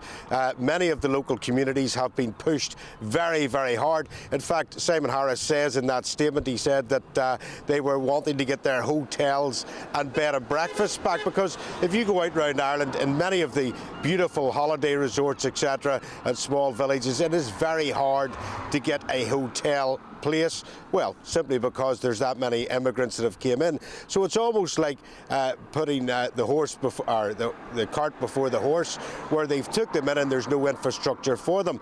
Now it's getting to breaking point in Ireland, and people are saying enough, that's it, we can't take any more. So they've decided to try and put in migrant centres, and where they've decided to do that, with the first one of them, is in a place called Coolock. I'm just standing on the Malahide Road here, and this was a former industrial site. I mean, Ireland's economy was actually built by the people that really worked here when Ireland was a manufacturing and industrial area, very much like the northeast of England, and these sites have laid derelict for quite a while, and the locals here asked for these sites to be used for social housing or infrastructure such as schools, doctors, surgeries, etc., and they were denied that right to have that. So they have now decided to put an immigration centre in here. It is said that there'll be up to 1,500 men coming into this area, and the locals have very much pushed back against this and continue to push back against it. In fact, I'm joined by one now that spent most of the day here. Dave, just you stand in there for us. Tell us, what is your problems with this? What the problem here is, right, they want to put 500 men into a building it's not suitable for purpose. For starters, an asbestos roof in there. Asbestos is a very highly dangerous substance. Like. There's a place over here called the Leisureplex where the kids play. It's one of the only amenities in the whole area. You know what I mean? They want to put 500 migrants in there that, you know, you can't do it. There's nothing around here. There's been nothing around here for years. The place is derelict. 4 years that's derelict. They wouldn't do anything for anyone around here. And all of a sudden these people, look at the amount of homelessness in our own country, our own people, living in hotels and all that's getting put out now. Where are they going to go? They're going to end up in the streets. So the politicians here are saying that they are now going to start engaging with the community. Would you be happy if the community got some of the infrastructure that you want, or, I mean, would that just still be a no? Well, we wouldn't have them here anyway. Look, we have criminals here. We're a deprived area, yeah? We have our own social problems. We always did. That's what it is, but it's our area. We don't want other people's problems. You know what I mean? It's hard enough to live around here. You know what I mean? There's a small enough police force around here. You bring 500 men sitting there all day, do what? To do what? They're not allowed to work when they come in. They've no passports. Who are they? Look what happened in America in the 80s. When Cuba emptied their prisons, they sent them over to America and the place erupted. It's going to happen here. It's going to happen all over this country. People want to wake up and see what's happening here. So there you go. That is the local take on this. They are pretty much angry about what has happened here, and especially last week when one of the local councillors was pepper sprayed by the Garda Síochána when he tried to go up and sort out what was happening here and try to defuse the situation. So locals are very much feeling that they are being isolated and not listened to. It's just unsustainable, Dougie. That's the problem. I mean, you hear there 1,500 men coming into that neighbourhood where you are, and in Belfast, you're down south, but up north in Belfast, where you're from. I was there recently and they told me there were 22 hotels taken out of circulation. You can't get a hotel room in Belfast. 22 given over to migrants. As you say, unsustainable. It can't go on. And people are regarded, like that gentleman there behind you, will be made out to be unreasonable. People don't live their lives. Why are politicians so out of touch with how people feel on this? Well, I mean, Eamon, you and I come from Belfast. We have known the politics of division, and mostly we have actually known what happens when a police force is put in to correct a political problem. It usually villainises the police force to both communities that are there, and that causes more problems down the line. So really what they have to look at is, do they stop taking immigrants until they have the infrastructure in place, or do they try and push this through? And it very much looks at this stage as if the Irish government are going to take the European directive to push through this immigration plan. And it has caused a 3-month standoff in this area, and it is really coming to a head now. Thank you very much indeed for highlighting that, whether we're talking about Ireland, whether we're talking about England, whether we're talking about Scotland, Wales. Let us know your view. Because it's happening all over, that sort of crisis. It is. Anyway, and the question is, can we solve the problems of the world? It doesn't matter how bad and what sob stories there are and how awful these things are. Can we as a country, or countries, solve this problem? Can we? I'm asking you the question today. It takes a lot of political courage. Do we have the people with that political courage? I don't know. Anyway, do stay with us. We'll have a rummage through the newspapers in just a couple of moments. You're watching GB News Breakfast with Eamon and Anne. Mark Dolan tonight is your weekend dose of news, debate and entertainment. This sounds like a wild conspiracy theory. Don't miss My Big Opinion, Mark Meets and My Take at 10. Democracy is a funny old thing. And we don't do boring, not on my watch. I just won't have it. Go and get another glass of that bubbly, you've earned it. That's Mark Dolan tonight, Saturday and Sunday, 9 to 11, only on GB News, the People's Channel, Britain's news channel. Are the newspapers getting you down? My wife didn't divorce me that month. Struggling to separate the wheat from the chaff? I know that it's a bit of a circus at the best of times. Well, don't worry, Headliners has got you covered. We'll take the burden of reading the day's news, and if we get depressed, who cares? It's an occupational hazard, frankly. That's Headliners on GB News from 11 p.m. till midnight, and the following morning, 5 till 6 a.m. on GB News, the comedy channel. Nah, just kidding. Britain's news channel. Hi there, I'm Michelle Dewberry, and I'm going to take a second to tell you all about my show, Jubes & Co. We start off with the issues of the day. We then bring in both sides of the argument. We get rid of the disrespect, and then you throw me into the mix. And trust me, I'll tell it exactly how it is. And then, of course, the magic ingredient, you at home. We mix it all together, and what have we got? In my opinion, the best debate show in town. Monday to Friday, 6 till 7 on GB News, Britain's news channel. I'm Patrick Christys. Every weeknight from 9, I bring you 2 hours of unmissable, explosive debate and headline-grabbing interviews. What impact has that had? We got death threats and the bomb threat and so on. As time passes, She could have saved Storm. you made my argument for me. My guest and I tackle the issues that really matter with a sharp take on every story. Went everywhere. Something practical could be done. Or I can become something different. Patrick Christys tonight from 9 p.m. only on GB News, Britain's news channel. Join me, Nana Akwe, for an informative, interactive news programme with a difference. It's fun. It's true. You're not wrong. No one will be cancelled. Lovely. Join me from 3 p.m. every weekend, only on GB News, Britain's news channel.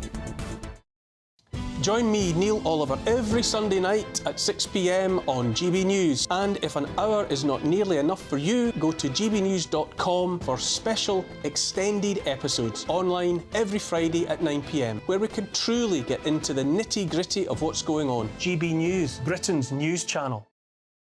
Every Saturday, 10 till 12, we'll bring you all of the news that you need to know. We'll also remind you that there is so much to smile about. It's my favourite time of the week. I get to relax, enjoy some light-hearted stories, and let Ellie teach me about fashion too. That's Saturday Morning Live, every Saturday, 10 till 12. Only on GB News, Britain's news channel.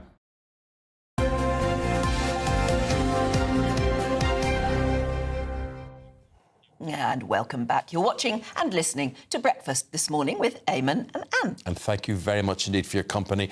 And we thank the editor of Spiked magazine, Tom Slater, and political commentator Suzanne Evans for their company as they go through the stories making it in the newspapers today. Now, on the Mail front page then, Tom, panic alarms are going to be given to all MPs. Yes, this is really alarming as part, no pun intended, this as part of the kind of welcome pack that MPs get when they are sworn into Parliament. They're all being given panic alarms. This is a relatively new phenomenon. I mean, obviously, there's always been a threat. But it's a common sense phenomenon, really, isn't it? No? It's unfortunately so, definitely. I mean, this is something which, after the murder of Joe Cox, MPs were allowed to request a panic alarm. Now they're being given to them as a matter of course. This obviously comes in the wake of an election campaign which there was rampant harassment and intimidation and death threats in certain seats, particularly where the Gaza issue was salient and you had these pro-Gaza independents campaigning.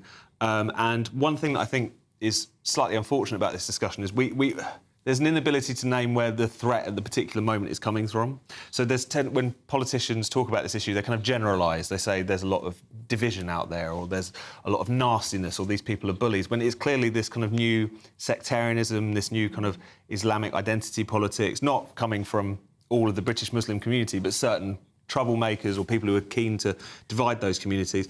And one thing that is often coming at the cost of British Muslim politicians who aren't sectarians, people like Khalid Mahmood in Birmingham Perry Bar, who lost his seat, Rushnara Ali in Bethnal Green, who was given a Home Office security detail during her campaigning because she's a Labour MP and they're being accused of being baby killers, even though they're calling for a ceasefire in Gaza. So this is something which we've seen repeated time and again across these different seats and really needs to be confronted, I think.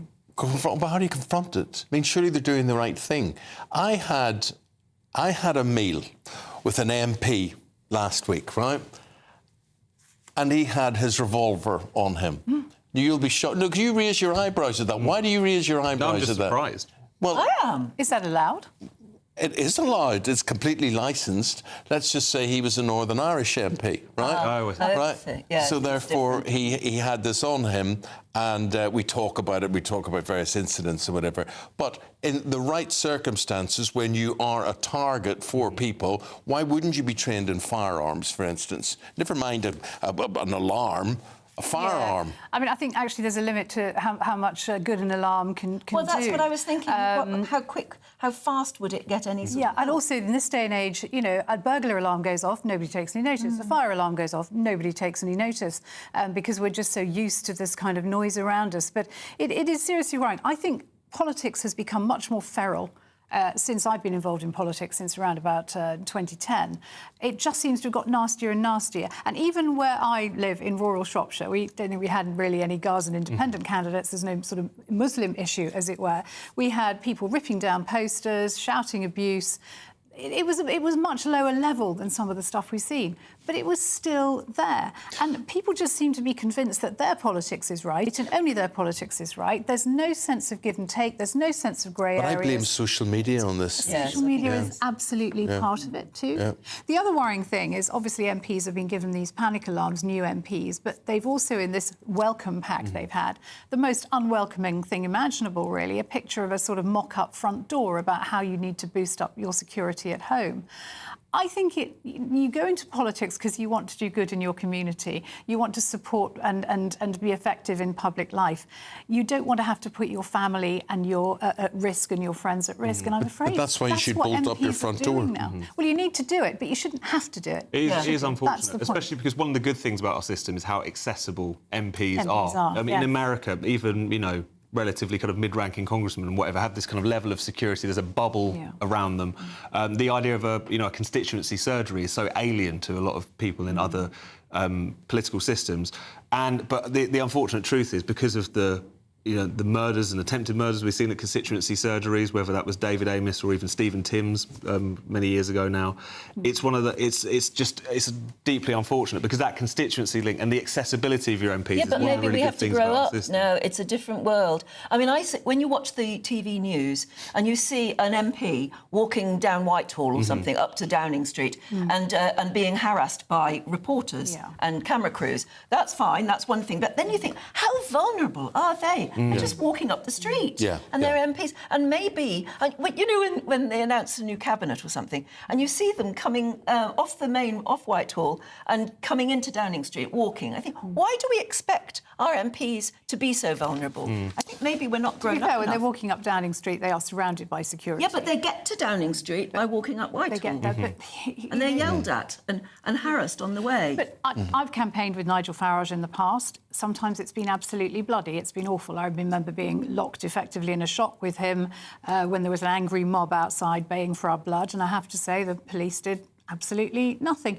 But I found when I was in politics and fairly prominent, and I think Nigel would say the same, most people are actually quite grateful to see you. Yeah. I think we need to put that into context. There's a lot of aggression, but actually most politicians are respected. OK, Suzanne, for the moment, thank you very much indeed. Tom and Suzanne back right after this break.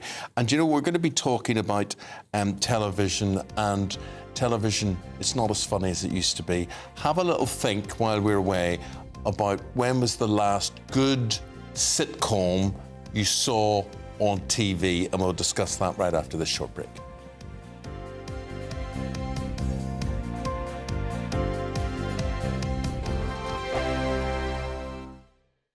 We're proud to be GB News, the People's Channel. And as you know, we always love to hear your views. Now, there's a new way of getting in touch with us at gbnews.com/yoursay. By commenting, you can be part of a live conversation and join our GB News community. You can even talk to me, Bev Turner, or any of the members of the GB News family.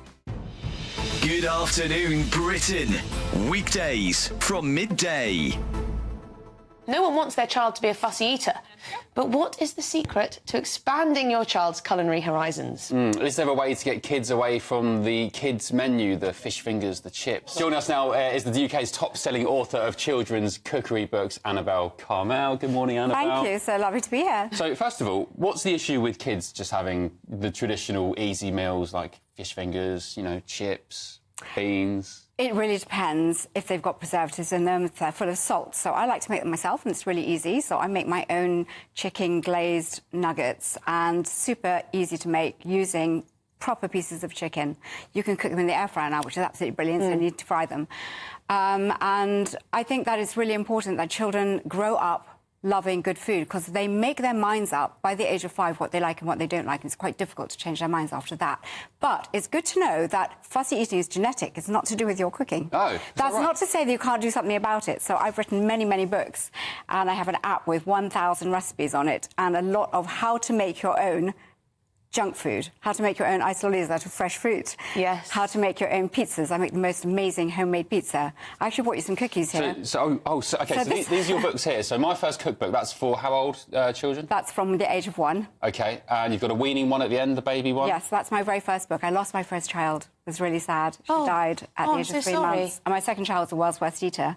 And I wrote that book as my legacy to Natasha, never thinking that it would start a whole career. Oh, bless you. It sold millions of copies, and it's so popular. Is it quite pivotal and important that you introduce kids to the weaning stage, or, you know, how important? It's very important, because the processed weaning food in pouches or jars, it's heated, so a lot of the vitamins aren't there anymore, so making your own is so easy and much cheaper. GB News, the People's Channel. Sunday nights on GB News. From 6, Neil Oliver. At 7, it's Free Speech Nation with Andrew Doyle. At 9, Mark Dolan. And at 11, get set for the week ahead with headliners. Tomorrow's papers tonight. GB News, the People's Channel, Britain's news channel. If you want your news to be straight talking... This is a nightmare for the Conservatives again. Down to earth. It's not just Nottingham where this is happening, is it? And most importantly, honest. Hard-working, middle-class taxpayers, they'll get the book thrown at them. Then catch me, Martin Daubney, Monday to Friday, 3 till 6 p.m. on GB News, Britain's news channel.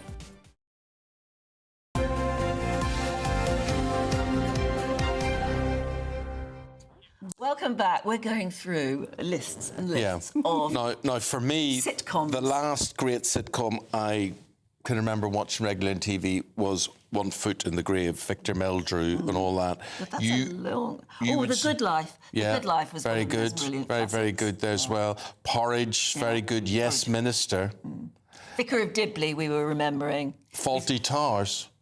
Faulty Towers, yeah. Could there be anything better? No. Dad's Army. I watch it in gold most nights. It's very good. So the story is, Tom, it's in the Daily Star, that we just haven't got the comedy we used to have. Yeah, exactly. Why? And this is comments from Sue Holderness, who played Marlene in Only Fools and Horses. So she was given a podcast interview, and she was saying what a lot of people from a kind of previous comedic era have often said, which is that it's a mix of social media making it too easy for people to complain about things that they find offensive, the general sort of politically correct turn of a lot of comedy and culture, and also just that, and how that kind of builds a sort of fear of causing offence, a cautiousness on the part of but that's people part who produce of comedy, isn't it? Causing offence. It's really important that you walk across the line. Sometimes you walk up to it and then walk back. That's how you keep people guessing and how you keep things fun and interesting. But it's just been kind of sucked out of the culture. Yeah, and it's also comedy. It's not real, you know. Anything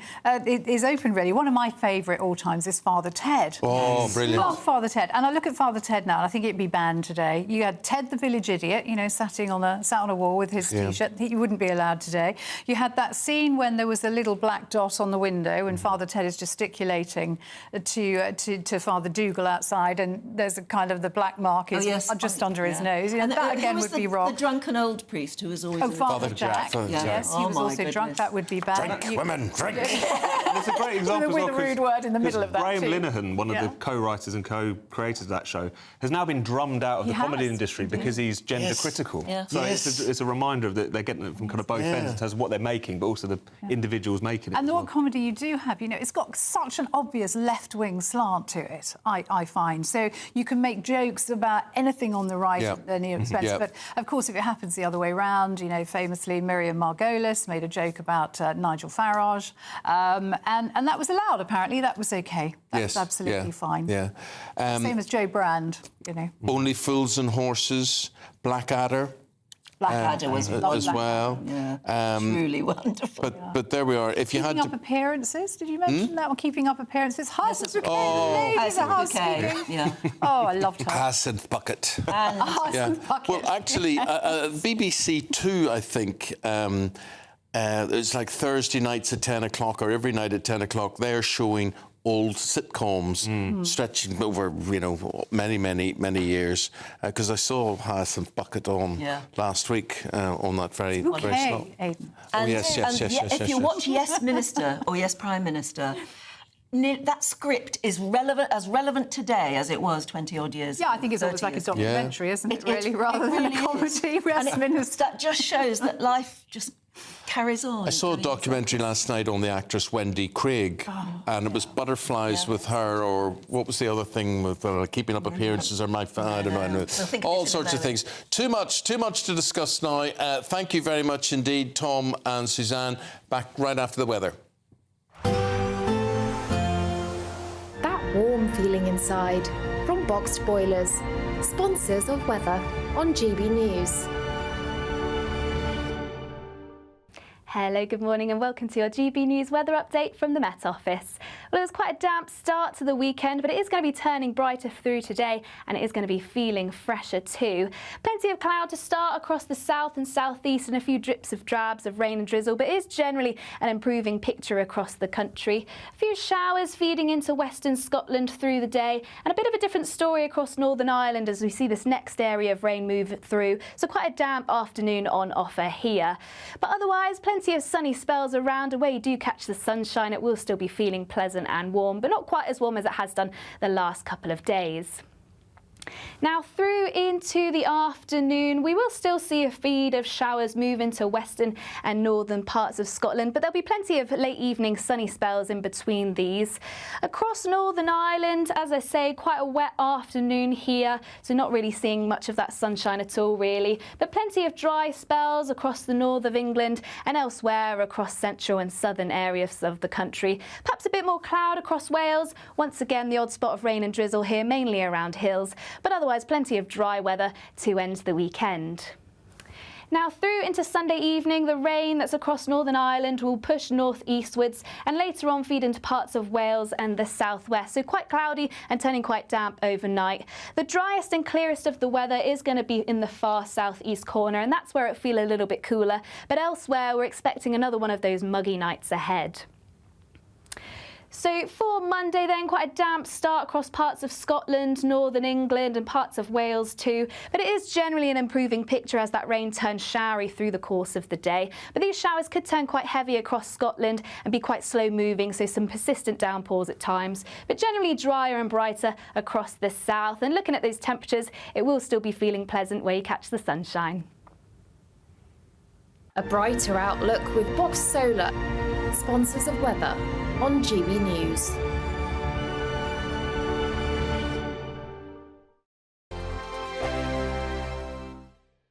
Don't miss your chance to win our Super Summer Giveaway. With your chance to win £30,000 cash, our biggest cash prize to date, which means you get to spend every single penny however you like. What plans would you make with an extra £30,000 cash in your bank account? Take your family on the ultimate holiday, buy that treat that's always seemed out of reach, or just put it in the bank for a later date. However you'd spend it, make sure you don't miss out. For another chance to win £30,000 in tax-free cash, text CASH to 63232. Text costs £2 plus one standard network rate message. You can enter online at gbnews.com/win. Entries cost £2, or post your name and number to GB07 PO Box 8690 Derby DE1 9TT.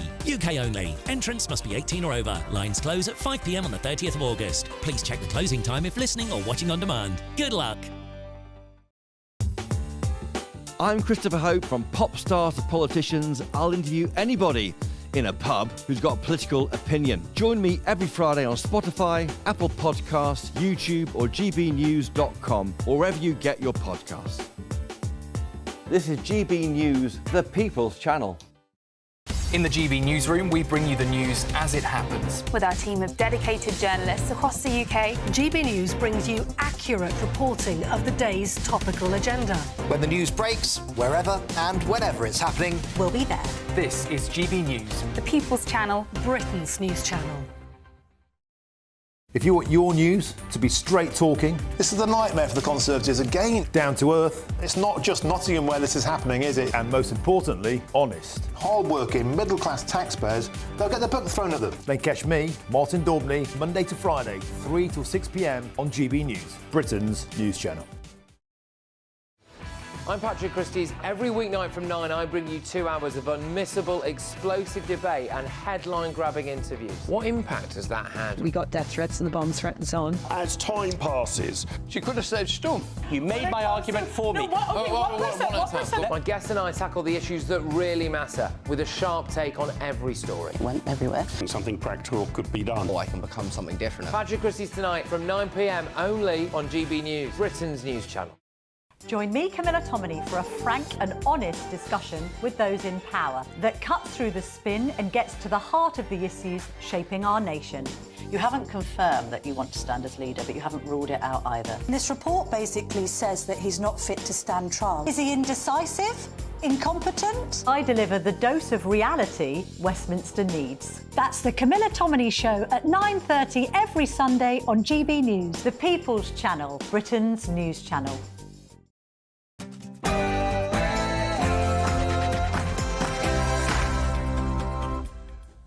Hello Good there. morning. Yes, very nice to see you. Donald Trump makes his first rally appearance with running mate JD Vance. Just 1 week on from his attempted assassination. But what they do is misinformation and disinformation, and they keep saying, he's a threat to democracy. I'm saying, what the hell did I do for democracy? Last week, I took a bullet for democracy. This is all happening as pressure is increasing on President Biden to drop out of the presidential race. Days after the CrowdStrike IT outage hit, travellers and businesses warn it could take weeks to recover. Violent clashes between rioters and police in Ireland over asylum accommodation. And is the Irish government doing enough? The Prime Minister poised to hand out a pay rise to teachers and to nurses. Can we afford it? That's the question. Moving day saw plenty of movement at the Open. English pair Justin Rose and Dan Brown navigated a rain-lashed course to leave both just one shot off the lead at Royal Troon. Erik ten Hag, meanwhile, lifts the lid on the scale of the task facing him at Manchester United. And we look back on the life of snooker legend Ray Reardon, who's died at the age of 91. Hello. Well, it was a fairly damp start to the weekend, but today it is going to be brightening up. However, there is still some rain in the forecast, so stay tuned for all your latest details. The time, 1 minute past 8 o'clock. A very good morning to you. I'm Eamon Holmes. And I'm Anne Diamond, and this is GB News Breakfast.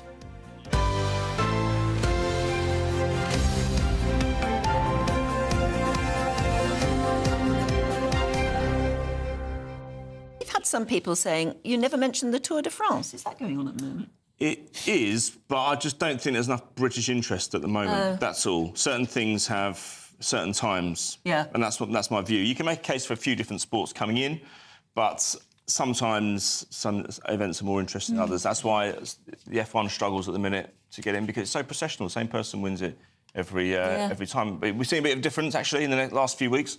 Well, we like personalities in our sports, We do like personalities, yes, exactly. They're so important, because that's the embodiment of everything, the whole reason we fall into love with sport. You see, talking about fall in love with sport, I criticise broadcasters for not concentrating on our athletes prior to the Olympics. Suddenly then, over the Olympics, we're expected to know everybody and whatever. However, my friend, I was watching Northern Irish and Irish rowers over the weekend, and I got really into it. I mean, why would I be interested in that? But I was getting really into what they were doing, and this was all pre-Olympic. They were building up to the Olympics. One week away. Think back to any sport you've had any interest in, or any sport. I never had interest in rowing. No, but okay, fine. But any other sport. We spoke about snooker and darts earlier on. It was the decline of the personalities and the characters that made those sports fall out of the limelight. Snooker and darts, for example. Think back to who we had back in the 70s and 80s in both those sports. We've seen a little bit of a renaissance recently, and that's good to see. But why did you fall in love with Man United? Was it George Best? George Best, definitely. Exactly, there you go. My dad wasn't even interested in football, and even he had a passing interest in George Best. Just to explain that, I mean, the glamour of George Best, the Beatle, and the fact that Northern Ireland was only known for trouble. And therefore, and yet we produced maybe at one stage the best footballer in the world. You can make it. What's more, he was a hunk. He was a hunk. And that was terribly important. He had the look. We're all hunks. Can I make you jealous? One morning on TVAM, I had on the sofa, and Nick was off. It was his day off. I had Jimmy Greaves, George Best and Pelé. Wow. Well, three amazing footballers. Even I knew they were amazing. Amazing. Sometimes I look at Jimmy Greaves, Aidan, and I think to myself, I know he had recognition, but my God, he was a genius. Harry Redknapp was on Jonathan Ross, I think, a few years ago, and said that Harry Redknapp was quite a young player at the time. Jimmy Greaves was in the dressing room at West Ham, and he'd have a few fags in the cubicle before going out and scoring a hat-trick. Scoring a hat-trick. I used to write his column. Interestingly, those three people, and I know there are other famous footballers, but they all had personality, and they told stories. Yes. And they were just good. If they want a career out in the media, they've got to be raconteurs. Yeah. Well, that's a whole other thing. Most footballers do not have a personality or don't show it until they go to retire. Yes. And then they suddenly they're full of stories and they've got books to write. Yeah, but politicians are like that as well, aren't they? They are on message. I mean, they're such hard work, politicians, when they're in government or whatever.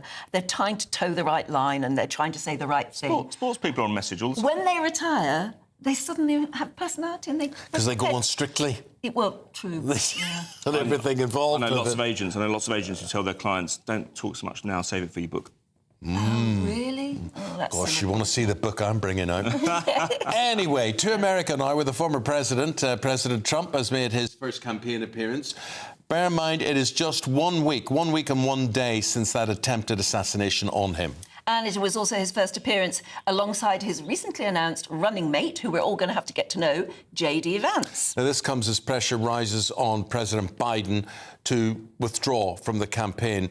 Donald Trump has discussed Nancy Pelosi, even her lack of support for Biden overnight. This is what he had to say.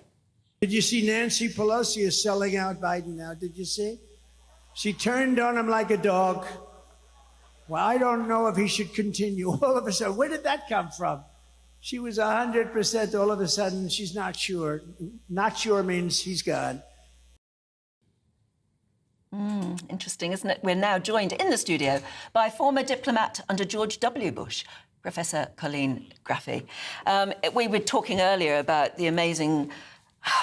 I don't know what you'd call it. It just seems to be so messy. And Trump is just sailing through, looking professional, looking strong, even after an assassination attempt. And, of course, reminding everybody that he is actually there by the grace of God. Absolutely. And also, the focus on Biden means that we're not keeping a close eye on Trump. Everyone had been thinking he was going to be a great unifier after this horrible assassination attempt, and they were looking for Trump 2.0, that he was going to be more inclusive and big tent and bring in the Republicans that had supported Nikki Haley, reach out to the undecided swing voters. But after the speech at the convention, 90 minutes long, the first bit was clearly on point, but then he went off and was not the unifier that everyone was hoping for. So there's not a lot of attention being paid on that. And the rally that he did last night with J.D. Vance, we saw more of the same, of the insults, reaching out only to his base, not trying to bring in those undecided voters. And so that's the other troubling part of this indecision with the Biden campaign, well, and Biden himself, frankly. And it might be that he doesn't even know himself whether he wants to step down or not. Professor, could you see any argument, any reasoning that President Biden stays on? Yes, there's an argument, and I think that was the defining point of the debate. Biden and his family and close associates say he had a bad night and it wasn't a game changer. And others, the rest of us who watch it, say it was a game changer. It was a defining moment where he cannot stand. And at the moment, that view of the debate is what's at issue here. They just see it as a bad night from which he can recover, and there's a path forward because he's beat Donald Trump before and he can do it again.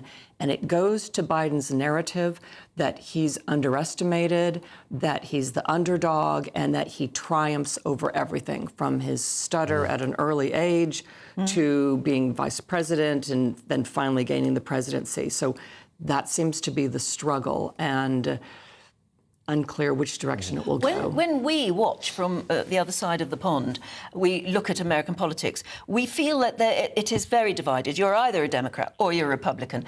Are there any floating voters in America? Yes, there are a lot of floating voters. There were 20% of the Republicans in the primary after Nikki Haley had dropped out who voted for Nikki Haley. They do not want to vote for President Trump. They see him as a convicted felon. He has outstanding charges against him. And, but nothing's ever going to make them vote Democrat, is it? Oh, yes, absolutely. Absolutely. There were various groups that said they were formerly for Trump and they're now voting for Biden. And many of them have stayed there. But because of Biden's situation, they feel like this is a bad choice. They're double haters, as we call it. So if there were an attractive Democrat candidate, they could be wooed. Definitely. Definitely. Professor, we're going to leave it there. Thank you very much indeed for your time this morning. Appreciate it. This whole migration situation in Ireland, which we're going to talk about now, the Prime Minister of Ireland, Simon Harris, has said the government must do more to engage with people who have genuine questions over the context of increased migration. Now, we've been talking about this morning, and Mike says, for instance, he says, The Irish have done something which sends out a message to the useless, out-of-touch politicians who think they can totally ignore the public, as they've been doing in Dublin so far about the migration issue. Sylvia says, most of the country has been saying what you've highlighted this morning for years and years. No matter how much we feel sorry for people who live in difficult situations elsewhere in the world, it is impossible to take on all the woes of the rest of the world. Lorraine says Hungary, Poland have the courage to protect the health and education of their people by controlling the intake of illegal immigrants. We are the UK, not part of the EU, yet our hospitals, schools and housing is bursting at the seams. Honestly, these comments just go on and on this morning. You're not happy and you're not in disagreement with what is happening in Ireland. Let's go to our man, Dougie Beattie, on the scene. He's in Southern Ireland this morning and he'll tell you why he's there. Douglas, good morning. Good morning, Eamon. Yes, well, I listened to some of those comments coming in about politicians ignoring the population. It really kicked off here last week because one of the politicians that was voted in by these communities who had had enough in the last council elections just a matter of weeks ago went up to the Garda lines to try and defuse the situation and found himself being pepper sprayed. At that point, the community here really said, well, if they're not listening to the politicians and the people that we have elected, why on earth should we listen? And that really sparked things off and started a week of, I would say, a standoff that was handled very, very badly by the state, you must admit, when they're pepper spraying politicians of the other side. That sparked off trouble here, and we've seen the factories that are here. This is an industrial area. And this was the very place when Ireland, like parts of the northeast of England, etc., were manufacturing. This was the very people that built the economy of Ireland. And of course, they are now being told that they have to take immigrants into these ex-industrial sites. I now have a man with me that we had on earlier on last week. Sean, do tell me, you've been here a week on. What has happened? A week on has happened. All hell has broke loose. Absolutely. It's been madness. As you can see, Crown Paints has been set up for 4 or 5 times maybe this week. Constant police presence around. The place has just got really, really bad since the last time we talked. And it's been set on fire, and the Taoiseach is saying that it's thuggery. I wouldn't say it's thuggery. I say it's the frustration boiling over now. The community has had enough. We've tried to have conversations with them. We tried to walk up the Coolock Garda station there on Friday. They wouldn't let us walk up, so they let one of the lads go up and leave in a letter of complaint. So we've a meeting with them now on Monday, and we'll see where it goes from there, but it doesn't look like anything's going to change anytime soon. Now, he said that there has to be political engagement. In fact, Helen McAtee, the Minister for Justice, has said there has been community. So they say, but they haven't spoke to anybody who's been down here at Coolock. Mary Lou McDonald released a thing on X last night, a statement saying that she had engaged with people in the Coolock community. We found out it was our own Sinn Féin leader that she went to down here, who runs for Sinn Féin. She came down and met with Sinn Féin. Sinn Féin don't do anything for the Coolock community, and we don't support Sinn Féin in Coolock. So I don't know why she's down talking to them. Well, you see, there goes another problem, of course, even because Sinn Féin are the largest party in the Republic of Ireland. They're not in power because they don't have enough to actually form a government. It's a coalition government here. And the thinking is that in the next few months there will be a general election here. So you've got to ask the question politically, is there games being played here to try and grab other votes or split votes from the communities that are being represented here? So over the next week or so, things will ramp up here unless there is serious engagement. And these people feel very, very frustrated that up to 1,500 young men will be placed in their community that has no infrastructure to deal with them. And they very much feel like a forgotten community. Yeah. Dougie, can I just ask about that building behind you? Because, I mean, it was set on fire and it released a lot of asbestos, did it not? So it's going to be a huge rebuilding worry, and it's going to be a bigger problem than ever before to rebuild. Well, you see, this is where you're getting right down to the very nitty-gritty of the matter. The building, what was happening here was there was builders going in to remove the asbestos and other materials, and then the building went on fire. They could now get to a point where they could demolish the building and bring in porta-cabins on it. Now, the locals are telling me that they didn't set it on fire. And the amount of security around here is actually quite high, so how they would get in to set it on fire, I'm not too sure. But I am being told by the locals they didn't set it on fire, and that really they're being blamed on that and used as thuggery. But I can only report what I'm being told. Yeah. Dougie, what are you being told, re, how we've got into this situation, and how widespread would the sympathies of the people who live in that area, and you talk about 1,500 males being imposed on them, 1,500 men in their local community. How did we get to the stage where the Irish government was so migrant friendly, and is that now out of kilter with what people in general feel?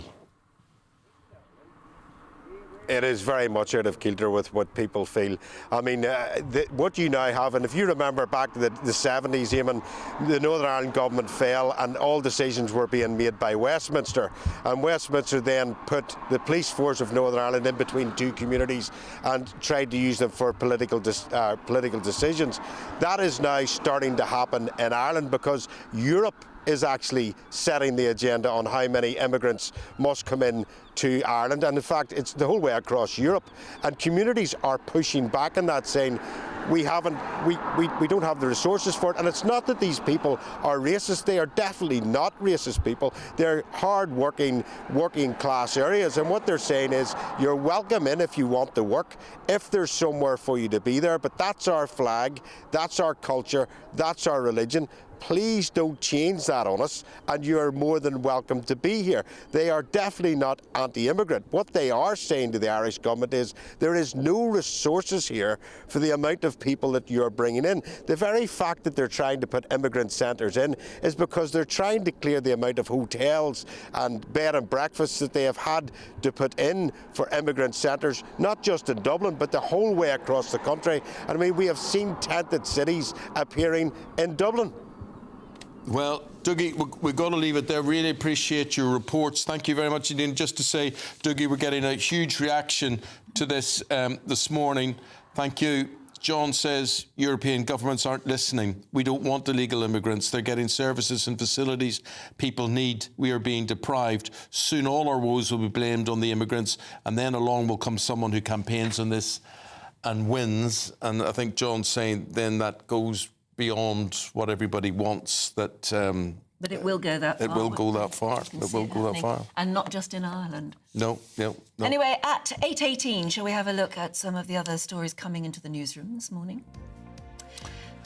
And a man has been charged with violent disorder and arson after a bus was set on fire during rioting in Hare Hills in Leeds on Thursday evening.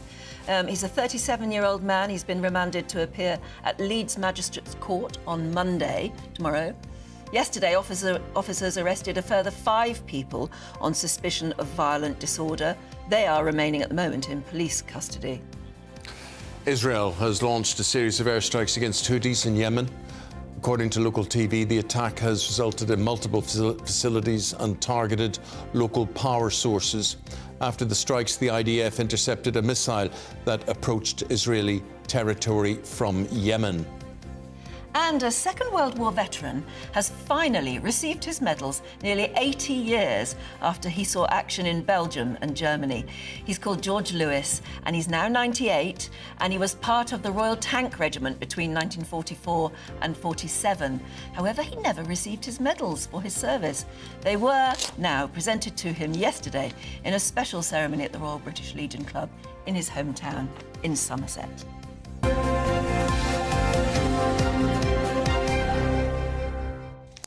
You've been so good today. We're talking about TV sitcoms and why there is a lack of them. And when was the last good one you remember?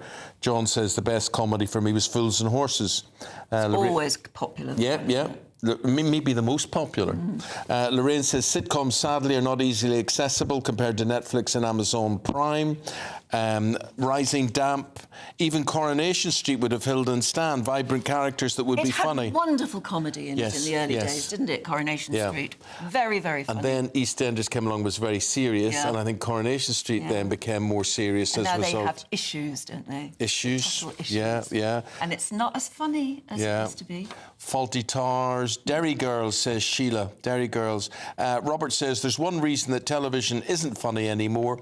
The controllers have all become obsessed with being woke. They're scared of upsetting or offending any poor, sensitive lovies. Well, that's certainly what the comedians and the actors and actresses complain about, isn't it? Yeah. That there are no good scripts anymore because everybody's so scared of... But could you have... Roy says, he points out his two favourites, Love Thy Neighbour and Ain't Half Hot Mum. Could they be screened nowadays? That's the question. No. Yeah, OK. I don't think so. Well, let us know what you think on all of that.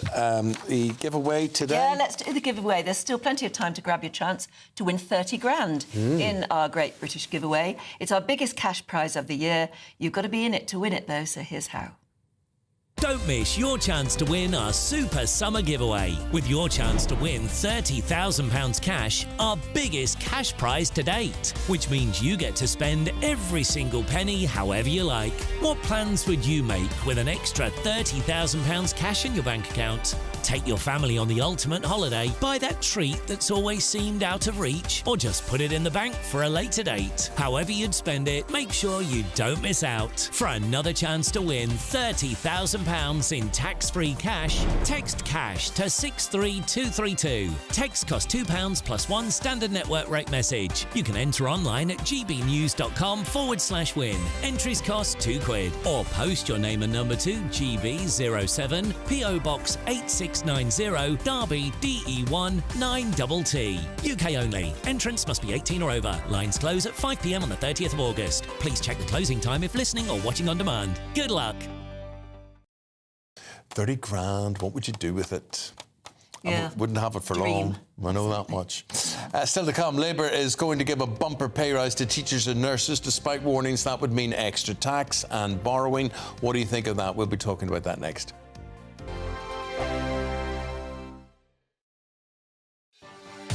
Martin Daubney, weekdays from 3 p.m.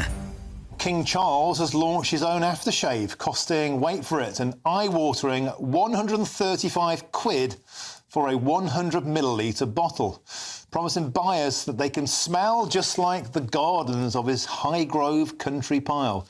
Now, this is something that Meghan Markle would do, surely not the King. Is this a case of King Charles selling out, watering down the brand just like Meghan? Well, join me now to discuss this is the royal broadcaster Helena Chard. Helena, welcome to the show. Martin, often on the show, we've had a pop at Meghan Markle, the Sussexes, for selling out, for flogging strawberry jam, and now the King is flogging Pong. Is this really the right royal thing to do?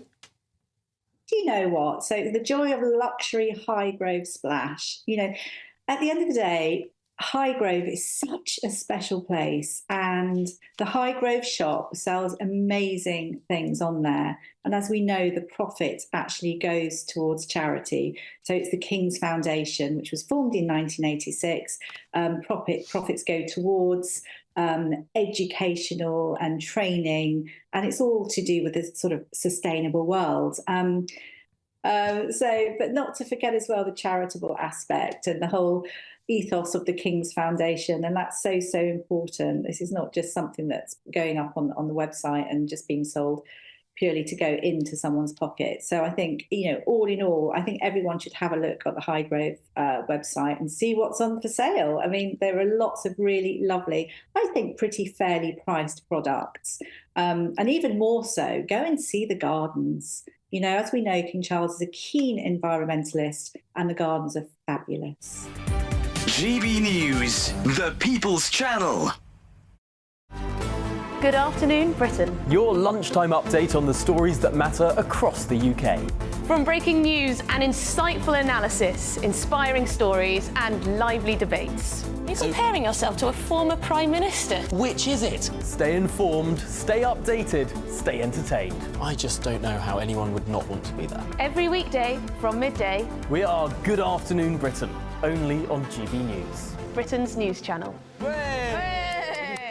Hi there, I'm Michelle Dewberry and I'm going to take a second to tell you all about my show, Dubes & Co. We start off with the issues of the day. We then bring in both sides of the arguments. We get rid of the disrespect. And then you throw me into the mix. And trust me, I'll tell it exactly how it is. And then, of course, the magic ingredient, you at home. We mix it all together and what have we got, in my opinion, the best debate show in town. Monday to Friday, 6 till 7 on GB News, Britain's news channel.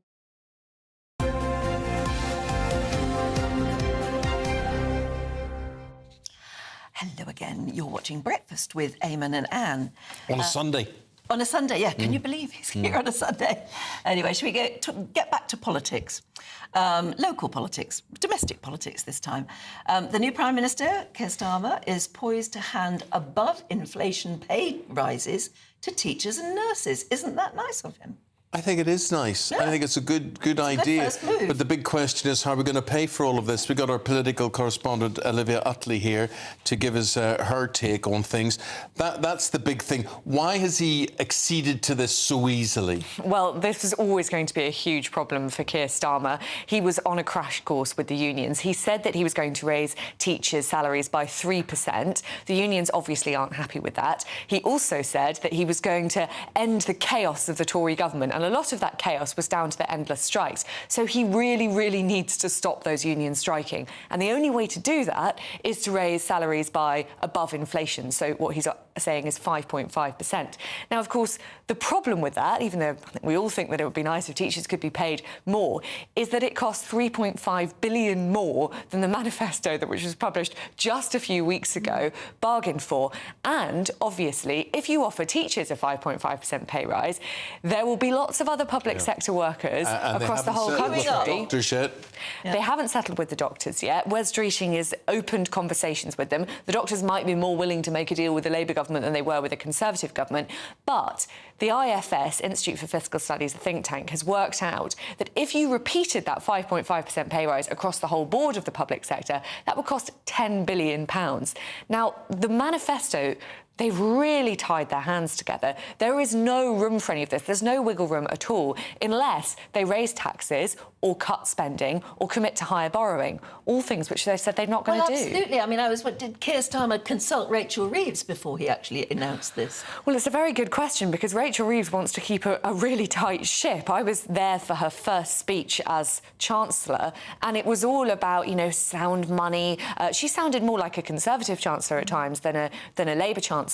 And because Labour have made such a big deal, saying over and over again that they won't be raising taxes for working people, so any of the three main taxes, VAT, income tax or national insurance, they don't have much room to move with. They're going to tax pensioners with savings. And capital gains tax and inheritance tax. They've got a little tiny bit of wiggle room there. It's not enough to cover any of these pay rises that they're promising. The other option, of course, is to cut public spending. And then you get into a situation where you've got Labour repeating austerity. Now, I know £10 billion sounds like an awful lot to most of us, but I suppose for governments it's not that. Couldn't they just borrow it?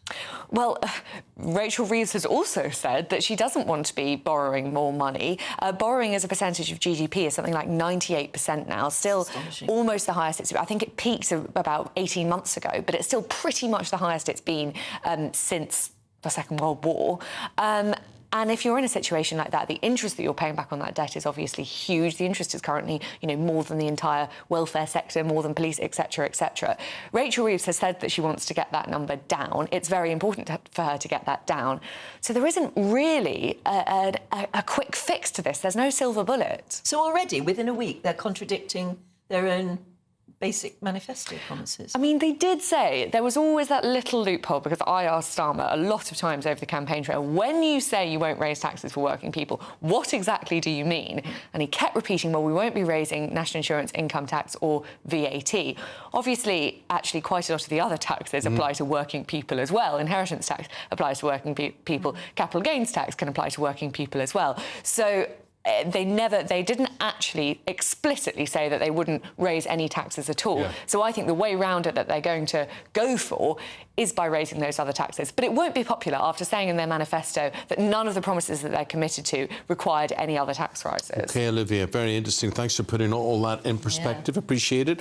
Olivia Utley, our political correspondent. It may not be popular with some, but if we as a nation see our teachers and nurses getting a bit more money, as important, as vital, we will feel quite good about that. Yeah. I always say to myself, what is the right thing to do? If you were in charge, do the right thing. What do you think the right thing would be to do? To pay the workers more or to raise certain taxes more? Aidan McGee with the sport next.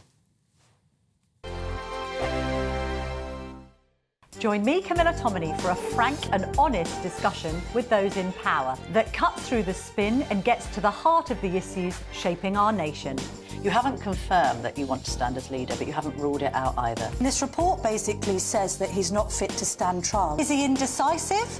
Incompetent? I deliver the dose of reality Westminster needs. That's the Camilla Tominey Show at 9:30 every Sunday on GB News, the People's Channel, Britain's news channel. Hi there, I'm Michelle Dewberry, and I'm going to take a second to tell you all about my show, Jubes & Co. We start off with the issues of the day. We then bring in both sides of the arguments. We get rid of the disrespect. And then you throw me into the mix. And trust me, I'll tell it exactly how it is. And then, of course, the magic ingredient, you at home. We mix it all together, and what have we got? In my opinion, the best debate show in town. Monday to Friday, 6 till 7 on GB News, Britain's news channel. Join me, Neil Oliver, every Sunday night at 6 p.m. on GB News. And if an hour is not nearly enough for you, go to gbnews.com for special extended episodes online every Friday at 9 p.m, where we can truly get into the nitty-gritty of what's going on. GB News, Britain's news channel. In the GB Newsroom, we bring you the news as it happens. With our team of dedicated journalists across the UK, GB News brings you accurate reporting of the day's topical agenda. When the news breaks, wherever and whenever it's happening, we'll be there. This is GB News, the People's Channel, Britain's news channel. We're proud to be GB News, the People's Channel. And as you know, we always love to hear your views. Now, there's a new way of getting in touch with us at gbnews.com/yoursay. By commenting, you can be part of a live conversation and join our GB News community. You can even talk to me, Bev Turner, or any of the members of the GB News family. Mark Dolan tonight is your weekend dose of news, debate and entertainment.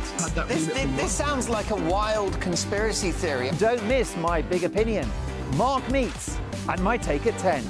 Democracy is a funny old thing. And we don't do boring, not on my watch.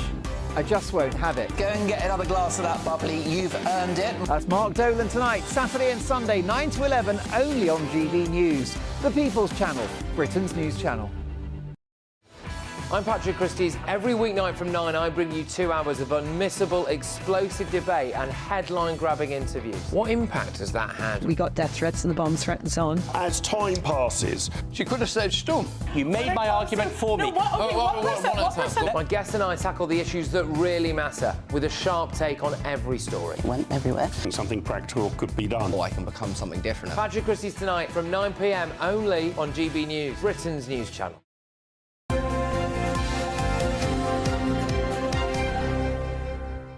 Let's tee off the sport now with Aidan McGee on this, the last day of the Open at Troon. Yeah, moving day saw plenty of movement, and as I mentioned yesterday, it's called moving day because Saturday is the third of the 4 days in session, and that's the day when we tend to see a little bit of movement at the top of the leaderboard. All the variables come into play. The ones who are really in it for the long haul establish their position on the leaderboard, and that's exactly what happened. We've seen Billy Horschel at the top, 2 English contenders as well, Justin Rose, Dan Brown. Dan Dan Brown is a virtually unknown 29-year-old from North Allerton. Well, he wrote the Da Vinci Code.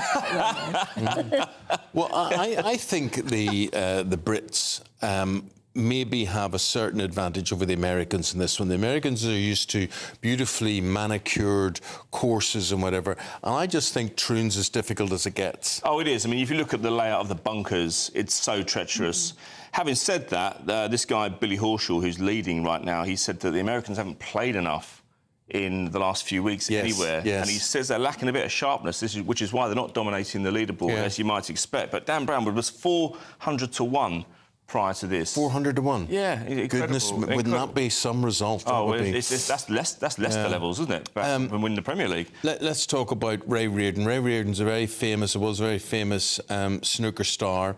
He was world #1 until the early 80s and was in many world finals and whatever, but sadly he died on Friday. That's right, yeah. His wife, Carol, revealed that he'd been suffering from cancer for a while, and she confirmed his death yesterday afternoon. Now, 6 world titles between 1970 and 78. When he won in 78, he was actually the oldest player to win a world title at the time. I think he was only usurped of that by Ronnie O'Sullivan, who, of course, he mentored later on. He straddled that era of when snooker was basically a pub sport, and he used to take money from doing exhibitions. He was actually a miner, and he retired at the age of 58 back in 1991. But he also helped move the sport into the televisual era.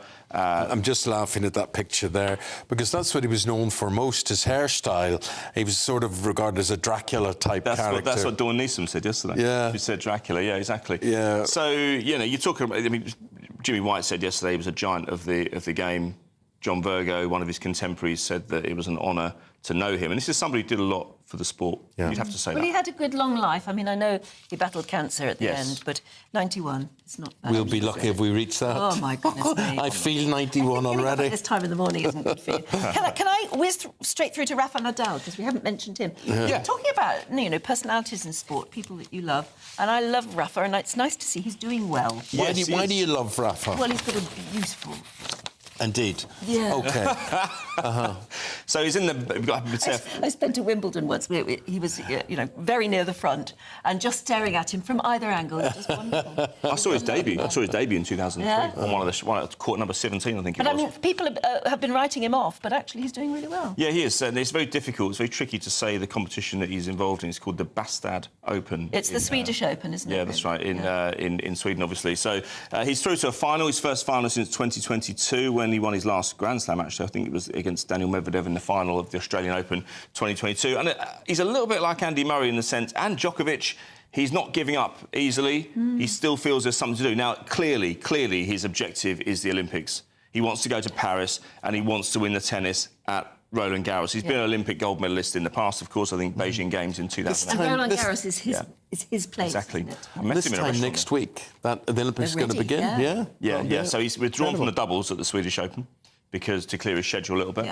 I know you don't like it when competitors withdraw from the doubles, do you? But... No, I don't. I get very shirty about it, but I'll allow it for Rafa. It was an argument we had a couple of weeks ago. It would be wonderful if he could win. Yeah, it would. He's also been doing it to conserve energy. He's been using these moonshots. So he's been lobbing his opponents to the back of the court so they can't smash him, but it buys him some time to get back into position. It conserves his energy. That's what you have to do when you're 38. Yeah, isn't it amazing that you could even have control over doing that? It's incredible. He's extraordinary talent. He really is. I'm going to lob you right now, my friend. We've got to say goodbye to you. Thanks for this morning. Appreciate Aidan McGee. Thank you very much indeed. Because time is whizzing on and we need to look through the newspapers, so stay with us.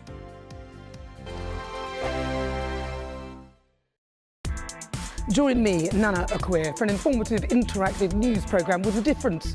It's fun. It's true. You're not wrong. No one will be cancelled. Lovely. Join me from 3 p.m. every weekend, only on GB News, Britain's news channel. We're proud to be GB News, the People's Channel. And as you know, we always love to hear your views. Now, there's a new way of getting in touch with us at gbnews.com/yoursay. By commenting, you can be part of a live conversation and join our GB News community. You can even talk to me, Bev Turner, or any of the members of the GB News family. Sir Jacob Rees-Mogg's State of the Nation, Monday to Thursday from 8 p.m. I'm joined now by royal biographer and former royal photographer, Ian Lloyd. Ian. Hello, Jacob. Thank you Good evening. Good evening. Thank you for joining me. This is going to be great, isn't it? The opportunity to go around and see where the King comes onto the balcony from. Really interesting insight to how Buckingham Palace works. It's exciting. I went yesterday, there was a press preview, and the thing that struck me first of all is that if you're the King and or the late Queen and you're on the balcony, you can't see the Mall. I mean, we all see people coming down from the top, you know, thousands of people crowding in towards Buckingham Palace. They can't see it because of this great monument to Queen Victoria called the Queen Victoria Memorial, or they call it the wedding cake, but it blocks the view. So apparently the King has a TV in there, and the late Queen did as well. So what they do is they when they're waiting to come on, they're watching the TV to see how the crowd's getting nearer the palace. And the other thing that struck me is when we were on it looking down, is you can actually see individual faces in the crowd out there, because we looked out, you know. So they do get a good view of what's happening directly underneath the palace, you know. So they can see individuals. So if there's a friendly face in the crowd, they can see that person and possibly even wave. But they can't see that enormous mass of people you get at the big events that goes back towards Admiralty Arch.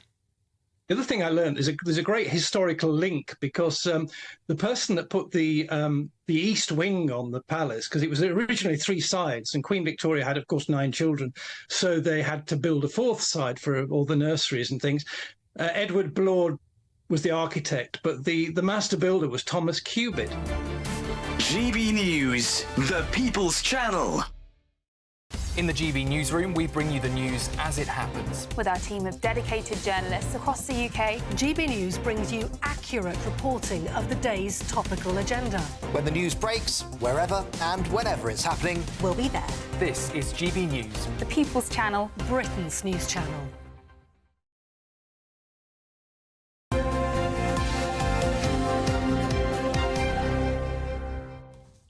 Welcome back. You're watching and listening to Breakfast with Eamon and Anne this morning. This lovely sunny Sunday morning. I thought you said when I got here. You're watching and endlessly transmitting or whatever it was. You said and listening. That's what you said. I thought you said endlessly. As if it was a chore. Yeah, sorry if it feels that way. Today.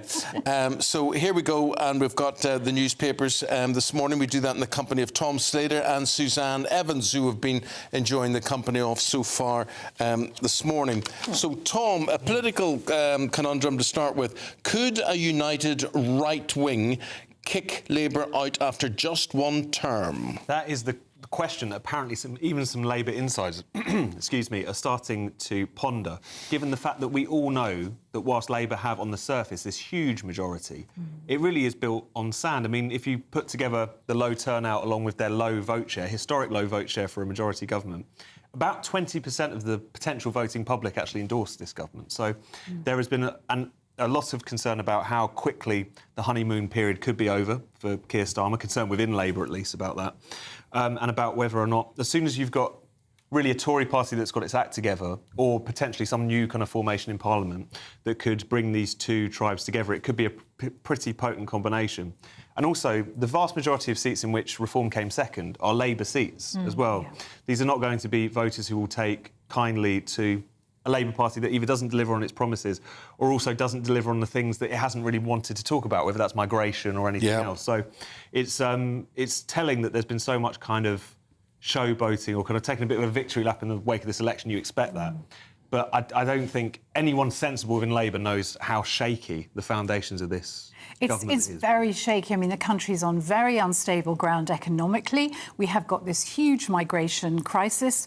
We've got public sector wanting massive pay rises and the money's not there to pay for it. You know, people forget that Labour's got 174 majority, but they got 500,000 votes fewer than Jeremy Corbyn got at the previous election. So, as Tom said, this is absolutely built on sand. And if the Tories do get their act together, if they choose the right leadership candidate, and I would argue that's got to be somebody from the right of the party. We've had Tom Tugendhat has thrown his hat into the ring, but he's not going to unite the right, I'm afraid. He's far too much of a liberal left-wing conservative. But when we talk about uniting the right, do we also mean reform joining hands with? Well, potentially, and again, it's you know, in a sense, the success of the Conservative Party and the success of reform, they're linked together in many ways. Tom's absolutely right. Reform does very well in those so-called red wall seats, those former Conservative seats that were won under Boris Johnson, that they squandered pretty much, in my opinion.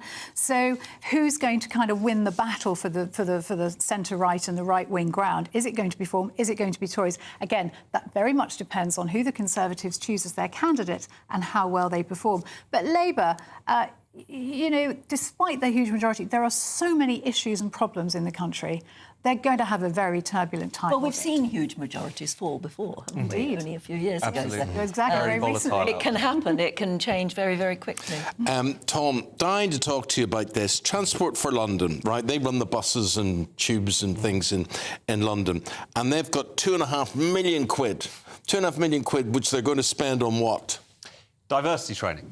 I dare say they've probably got plenty of it already, but Sadiq Khan has decided that this is very important. So, as you say, £2.5 million is going to be spent to try and make it a more inclusive. Let me tell you something. I sit on a board of a company, and I was diversity trained recently. Oh, really? Yes. Oh, really? And I must admit, What was that like? Well, I think it was like stating the bleeding obvious, right? So you sit there and you say, well, why would I do that? Or why would I treat someone like that? I wouldn't do that in the first place. I don't need to be trained in this. And you just sat there for 6 hours while people told you the obvious, right? So anyway, somebody, obviously, I can only speak for myself. There are other people who may well need to be so ignorant and so out of touch that they need to be diversity trained. But what do you think of spending that amount of money for Transport for London? It's crazy because, on the one hand, do we need this diversity training? The TfL is an incredibly diverse workforce already. The idea that there are barriers to entry there doesn't seem to make a lot of sense. Also, as you say, these things are commonsensical, really. And to the point, sometimes they can become problematic because they're not just saying, you know, be open and tolerant of people and so on. It's actually preaching a more kind of divisive sort of rhetoric to people, which can be a big problem in the Surely you get your diversity training from your boss or somebody, don't you? Somebody pulls you up and says, you don't talk to people like that. This is how you talk to them. That's it. Done. It should be that simple. 6 hours in front of And I know that in the grand scheme of things, £2.5 million is kind of money down the back of the sofa. But at the same time, if you look at the kind of levels of service on the London Underground at the moment, my local tube station just closes early on random nights of the week because of the fact that they haven't got enough staff. Even if that £2.5 million could be put towards enough people so that take that it off his bloomin' ULEZ charge, which is the most unjust, horrible thing for people who can't afford to change their car. And this odd million here adds up. You know, he spent £4.5 million on posters, basically mostly nanny state posters. Again, stating the bleeding obvious, you know, that people should know about anyway. But TfL, it's an absolute sucks in taxpayers' money like nothing else. You know, 4 years ago... Didn't he bring out posters sort of advertising London, come to London, and it was this shot of they were already happy people walking along the bank. Come to London. Well, you're already here. You wouldn't be seeing but the there poster. wasn't one white face in the picture. That's possibly right. But, you know, 4 years ago, there were 655 people at City Hall earning over £100,000 a year. People might argue that's 655 too many. There are 1,100 now. 4 years later. 1,100? Actually, 1,142 to be precise, people earning over £100,000 a year. You see, you earlier on, you mentioned salary. I think it was of a head teacher or something. You said something like £60,000 a year. Now, you compare that to what we're talking about there. And they're failing upwards as well. I mean, the TfL has been in a financial hole for many years now. Obviously, a lot of that had to do with the pandemic, but that wasn't exclusively because of that. And yet, the people at the top of this organisation are just insulated from any of these problems. Meanwhile, they continue to spend ridiculous amounts of money on these woke projects. It's absurd. Suzanne, we've been talking about the migration situation, terrible problems in Ireland, and a lot of people agreeing with what's going on in Ireland and the disruption that's going on there and whatever. But the traffickers are using a different method nowadays. They're taking migrants in and they're ferrying them not in these inflatables, but in yachts. Yes, there have been 730 people come across the channel in small boats in the last 48 hours. 12 of them in an 18-foot yacht that police believe was stolen. So a whole new thing. They're calling this already Starmageddon. Because since Keir Starmer became Prime Minister, there have been 1,500 plus people come over in small boats. He's going to, again, we were talking about the problems facing Starmer. He's definitely going to struggle with this one. He's struggling to recruit his new border security commander that he said was going to stop the problem. He's trashed the Rwanda plan, probably quite rightly, maybe not. But the fact is, where is the deterrent now? So hence this Starmageddon. Sorry, I beg your pardon, it's Starmarder. I do beg your pardon. I'm getting it's a Starmarder, they're calling it. Makes far more sense, doesn't it? Because he is not going to be able to get a grip on this problem. No. At all. I just think what's happening in Ireland is much more visible than what's happening in England, for instance. And I think there'll be repercussions. I think people will take a lot of courage from what's going on in Ireland and repeat it. Well, I think they should. And this is the problem, isn't it? That this is an issue that's not been allowed to be talked about for decades under fear of being called racist or bigoted or whatever it might be. But fundamentally, it comes down to one thing, space, well, two things, space and pressure on public services. And you can't be inviting a city the size of Birmingham into the country every 2 years and expect nothing to change. Especially when most of them are men. Especially when, in terms of illegal migration, yes, you're talking about young men with often very attitudes that are counter to British attitudes, particularly towards women and gay people, for example. I'm a Celebrity, the TV programme, Tom.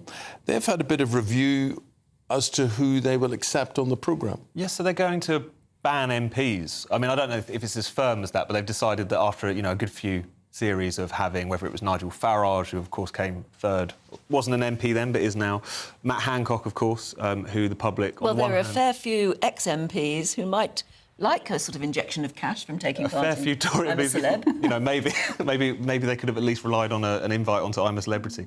But Farage was too popular, wasn't he? They didn't expect him to be. They wanted to tear him to shreds, and actually he was very popular, thinking, oh no, we're not going to do this again. That's my view. Not going to do this again. We don't want any MPs getting popular, ex-MPs getting popular. I dare say that's part of it. I think there's also a kind of sense of people a bit exhausted with politics, that they want to be reminded of it on a Saturday night. But I think it's exactly right. It backfired. I think even Matt Hancock, of all people, because people realised he did actually have a pulse and was a human being, despite being an incredibly flawed one. It kind of surprised people how the MPs who were brought in to be hate figures don't necessarily end up being so. Exactly. Who would you nominate if you could? For Jacob Rees-Mogg. Jacob Rees-Mogg that would be very brilliantly. Yeah, but he's already doing He's got his own programme coming out. Documentary series. It's kind of Kardashian-style series he's got himself. Guys, we want to talk to you. Craig Charles is in the papers today and he's reflecting, he's saying, look, food, what's all this with avocado and sourdough? I mean, there's a clue in the title, sourdough. And you can get, there's a cafe near here, and you go and you get black sourdough, and I mean looking like as if it's coal. It's burnt and whatever. Terribly trendy, darling. But it cuts through your mouth. It's hard. But personally, not for me at all. Are you a sourdough person? I like sourdough, and I think it's probably healthier for you. But avocado, I'm horribly allergic to avocado, so I'm with him on the avocado. Yeah. But what Craig Charles is saying, he says he wants to bring back some of the foods from the 70s. So he's talking about Finder's crispy pancakes. Remember those? And Angel Delight. And do they not? They still do Angel Delight. I know because I buy it. It's in my fridge. I get strawberry and butterscotch. Oh, yeah, I like those particularly. I think butterscotch is the only palatable one. I did do a taste test of them a while ago for my sister's birthday. She was having a 70s-themed birthday, so I tasted butterscotch was the only one. But I thought they might be terribly unhealthy, so I had a look. But actually, they're quite low-calorie, only about 100 calories in an Angel Delight. But it's full of rubbish: sugar, starch, diophosphates, sodium phosphates, carrageenan, whatever that is, diglycerides of fatty acids. I think you should get it out of your fridge. No, you're right. But they had what was the Heinz one? The toast toppers. Toast toppers. The toast toppers reminded you got those. This glutinous substance out of a can. I mean, it really did look glutinous and horrible. And you spread it over a slice of toast. You liked it particularly with mushroom flavour. Sort of cream of mushroom type thing, And then you stick it under an eye-level grill. Who has eye-level grills anymore? Anyway, stick it under an eye-level grill until it bubbles, and then I have to say, we're delicious. Very tasty. Very, very tasty. Sandwich spread. Sandwich spread. But they never were tasty, were they? Oh, I quite liked it. Is there anything, Tom, tickled you? Well, some of these are a bit before my time, but Angel Delight, I do remember. Big fondness for us. I need to revisit that, actually. I didn't even realise it was... Arctic roll? Arctic roll. Yeah. One of the viewers mentioned Bester curries Yes. earlier, and that brought back so many happy memories. Yes. Do you remember you used to heat them up? Came in different packets, and one of the packets had crispy noodles. Yes, and you'd put them in a and pan, you bunked them and in a they'd go- pan, and they went. Shh. Yeah. The thing is, They still sell them anyway. They were great. I don't know. Do they sell that? I don't know. I have to do But some I research. think crispy pancakes are still for sale. Yeah, I think they still go. Yeah. But they don't taste anything like pancakes, do No, they? of course Let's not. be honest. But they had their own taste. Look, we've only got time to say thank you very much for Thank you. reminding us of those wonderful tastes. We're just working out what we'll have for breakfast now Yeah. as a result. We're very hungry. We're going to be here to 9:30 with you this morning. Right now, let's go to the weather. Here's Honor Criswick. Looks like things are heating up. Boxed boilers, sponsors of weather on GB News. Hello, good morning and welcome to your GB News weather update from the Met Office. Well, it was quite a damp start to the weekend, but it is going to be turning brighter through today and it is going to be feeling fresher too. Plenty of cloud to start across the south and southeast and a few drips of drabs of rain and drizzle, but it is generally an improving picture across the country. A few showers feeding into western Scotland through the day and a bit of a different story across Northern Ireland as we see this next area of rain move through. So quite a damp afternoon on offer here. But otherwise, plenty of sunny spells around, and where you do catch the sunshine, it will still be feeling pleasant and warm, but not quite as warm as it has done the last couple of days. Now through into the afternoon, we will still see a feed of showers move into western and northern parts of Scotland, but there'll be plenty of late evening sunny spells in between these. Across Northern Ireland, as I say, quite a wet afternoon here, so not really seeing much of that sunshine at all really, but plenty of dry spells across the north of England and elsewhere across central and southern areas of the country. Perhaps a bit more cloud across Wales. Once again, the odd spot of rain and drizzle here, mainly around hills, but otherwise plenty of dry weather to end the weekend. Now through into Sunday evening, the rain that's across Northern Ireland will push north-eastwards and later on feed into parts of Wales and the southwest, so quite cloudy and turning quite damp overnight. The driest and clearest of the weather is going to be in the far southeast corner, and that's where it feels a little bit cooler, but elsewhere we're expecting another one of those muggy nights ahead. So for Monday then, quite a damp start across parts of Scotland, northern England and parts of Wales too, but it is generally an improving picture as that rain turns showery through the course of the day. But these showers could turn quite heavy across Scotland and be quite slow moving, so some persistent downpours at times, but generally drier and brighter across the south. And looking at those temperatures, it will still be feeling pleasant where you catch the sunshine. That warm feeling inside from Boxed Boilers, sponsors of weather on GB News.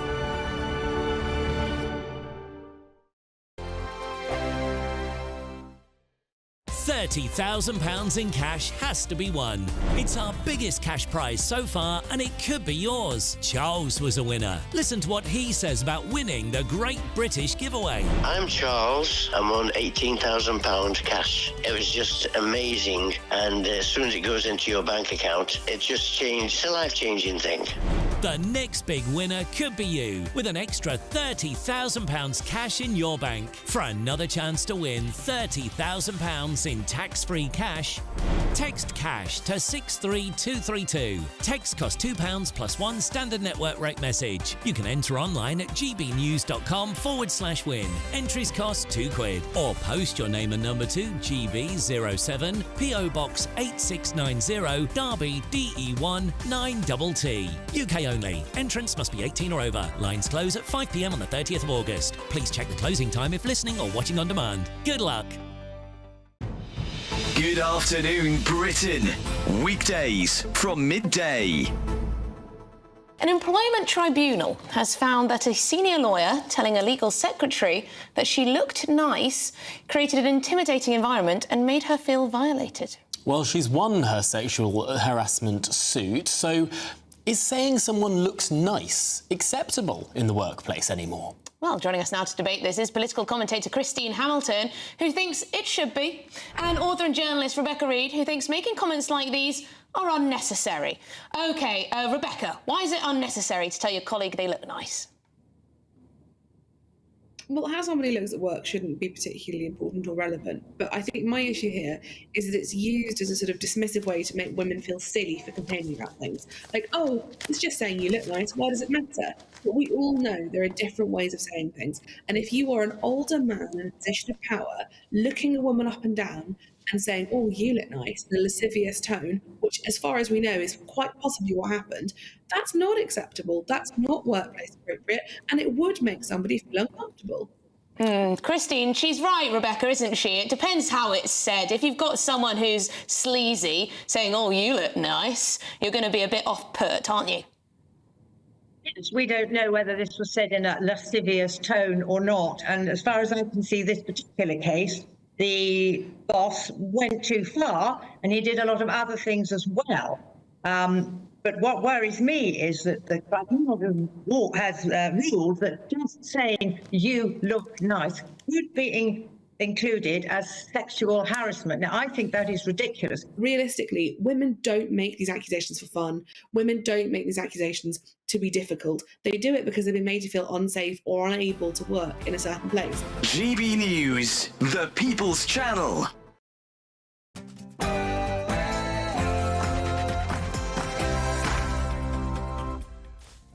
Good morning. Donald Trump makes his first rally appearance with running mate J.D. Vance. Just 1 week on from his attempted assassination.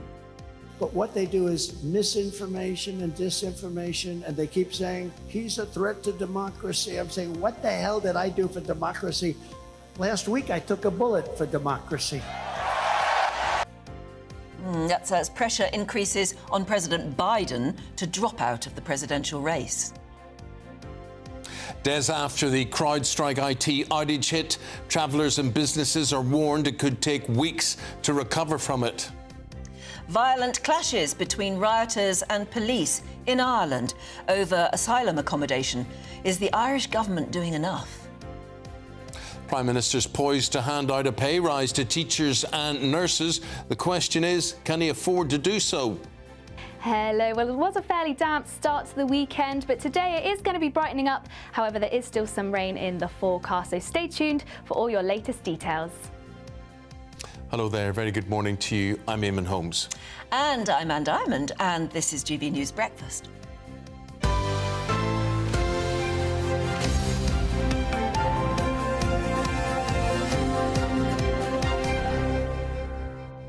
Now, from Trump and Biden to Keir Starmer and his latest pay deal with teachers and nurses. It is a busy Sunday of news, and as usual, Camilla Tominey is set to cover it all from 9:30. So we say hello, good morning to you, Camilla. Good morning. Very busy morning, not least because of these reports that Labour are coming under increasing pressure to give teachers and NHS workers more money. So basically, the new Chancellor, Rachel Reeves, has set aside money for a 3% pay rise, but the independent pay review bodies are suggesting 5.5%. Now, that creates a problem, and indeed the IFS has pointed out that if Labour wants to make up that shortfall, they've got three options. They either increase taxes, which they said they won't do on working people, they cut spending to other departments, or they borrow more. And Rachel Reeves has made it clear that she wants to be the party of fiscal discipline, and so they have stuck to very strict borrowing rules. So that then creates a problem for Keir Starmer and his fledgling administration, because at the end of the day, of course, Labour do have union paymasters. They are close to the unions, and it's also going to be quite difficult for them to argue against the independent pay review body, because you'll both remember in the past that when it came to the Tory government dealing with, for instance, junior doctors, often you'd get Labour in shadow cabinet posts banging on about having to follow the recommendations of the independent pay review bodies. So now the pressure is on the government to do the same. And it kind of gives us a stark reminder, doesn't it, of the difference between being in opposition and in government when you come under these pressures. And economists are rightly going to say that if they give public sector workers that kind of pay increase, it may have an inflationary effect. Have known only, on July the 4th, they must have known that this would happen. These are the very predicaments they would have to face. Did they know that they would then start spending money that they said they wouldn't have, or they wouldn't borrow, or they wouldn't tax? Well, I suppose that's the reality of government as opposed to campaigning. I'll be asking the Exchequer Secretary to the Treasury, James Murray, these questions. I want to pin down whether they will follow this recommendation for 5.5%, and also what knock-on effect that might have on Wes Streeting, the Health Secretary's negotiations with the junior doctors. We know that those negotiations have now become more formalised. They've sat down and they've agreed to a timetable. But junior doctors have been asking for 35%, which I think most people, not just those who are economically minded, but just the general public and the taxpayer, scratching their heads wondering how on earth we can afford it, not least when the person that has been highlighting Britain's financial woes the most is Chancellor Rachel Reeves. Yeah. She's the one saying we've inherited this terrible economic legacy. You know, Camilla, I don't know if you're keeping an eye on the situation in Ireland, this migrant situation that has been developing over the past couple of weeks. But things are bad in Ireland and people are speaking out and they're saying, we can't take this. The country cannot take this amount of people who are coming in. I mean, the place we were reporting from this morning, 1,500 men only being parachuted into this rural aspect of town. And locals are saying, what's this going to do for our population, whatever? Anyway, the point I'm making is that we've been reflecting this morning and we're getting a lot of feedback from people in England in particular saying, why aren't we listening to what's going on in Ireland? Why aren't we protesting the way things are in Ireland? And I just wonder how far away we are from a similar situation developing in England. Well, I think lots of people will say, Eamon, it's already developed, hasn't it? I mean, all countries in Europe are dealing with a migrant crisis. They had the powwow at Blenheim Palace last week to try and sort it out, or at least come to some solutions. I'm not sure whether people are entirely convinced that, you know, Keir Starmer's conversations with Emmanuel Macron are going to come to anything when we've seen sort of the French side pushing migrants in this direction and us trying to push them back. And the problem, of course, for the people of the UK is housing. One of the reasons why the Tory party was rejected at the last general election is not necessarily because there's this huge appetite for a lurch to the right. Of course, 4 million people did vote for reform, but that was on the back of the Tories just not keeping their promises on migration. We had successive Tory governments talking about legal migration, let alone illegal, being in the tens of thousands. And then we had that record number of 745,000 coming in the last year, along with tens of thousands of people arriving by boat since Brexit happened. So you're seeing this reaction in Ireland. It's not necessarily, by the way, anti-immigrant. What it is anti-governmental lies. You told us one thing, we're now having to deal with another, and by the way, you haven't put the infrastructure in place to cope with it. So we've now got a housing crisis, we've got pressure on our NHS, we've got pressure on doctors and dentist appointments, we've even got pressure on spaces in schools. That's what I think the electorate reacts badly to, this idea that you're being told one thing and actually another is delivered. And in terms of the Tories and how they lost all of those votes to reform, largely on the back of the immigration issue, I'm going to be speaking to Andrew Griffiths, who is currently in the Conservative Party and is a standing MP. He won his seat. But I'll also speak to former Justice Secretary Robert Buckland about it. He lost his seat in Swindon South. Yes, it went to Labour, but it was also because of the threat from reform. How are the Conservatives going to square that circle? Because they've got to grasp the nettle of immigration, not least because there wasn't much in the King's speech from Labour on it. You know, they're saying about setting up that border command, but they can't find anyone to run it at the moment. And having scrapped Rwanda, there is now no deterrent. Okay. Well, if it ever was a deterrent, indeed. All from 9:30. Camilla, thank you very much indeed. Have a good show. Thanks for your time. Thank you. It's so interesting you saying that people are getting very worried about the Irish situation because they see it happening. They do. Yeah. Jacqueline says, Dear Eamon and Anne, I'm 100% behind the Irish people. If it was the other way around, they would not take us in. It's not our problem. Close the borders. Start looking after our own. I'm afraid that's how people feel.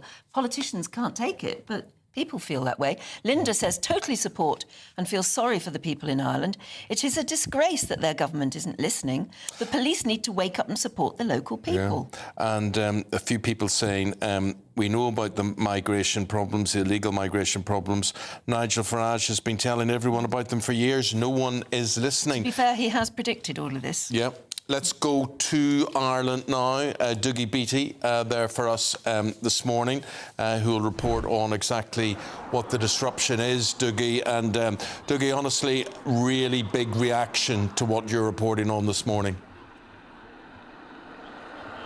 Well, it is, and it's a big reaction in the Republic of Ireland because, I mean, the people here are basically saying we've had enough. You're not listening to us. We haven't got the infrastructure for this. I mean, the population here has grown so much in the last decade, and now 1/5 of Ireland's population no longer identify as Irish. And of course, this is a small island with its infrastructure. It has good roads and stuff, but I mean, its actual schools, hospitals, rail networks cannot take that sudden growth. And people are very, very worried about what's going on. And I think it was George Orwell that first said democracy is the ability to tell people what they don't want to hear. And politicians here don't want to seem to be telling the people or listening to them, and it's going right across Ireland. In fact, with me now is a guest, Michelle Keane, and Michelle is from County Kerry, and Kerry is one of the biggest tourist places in Ireland. Michelle, what's happening there? Hi, Dougie. Well, what's basically happening in Kerry is we have over 8,000 beds being occupied by asylum migrants. We've been very helpful in housing Ukrainians, but what in Kerry is happening at the moment, they're lining up IPAS centres in Kerry and modular homes for unvetted, undocumented migrants coming into the country. And, you know, we've been hospitable. Kerry is the tourist capital of the country. You know, live in Knocknagoshel. It's only 22 miles back the road to Killarney and Dingle. You know, while Kerry is open to tourism, to business, like you've fantastic towns in Ireland like Listowel, Castleisland, Tralee, you know, Ballybunion, Killarney and Dingle. And, you know, this antisocial behaviour, people are afraid of what it's going to bring and, you know, what's going to happen. Like, you know, basically, look, Dougie, if I went to Italy and I didn't have a passport, I wouldn't be allowed to you know, enter their country.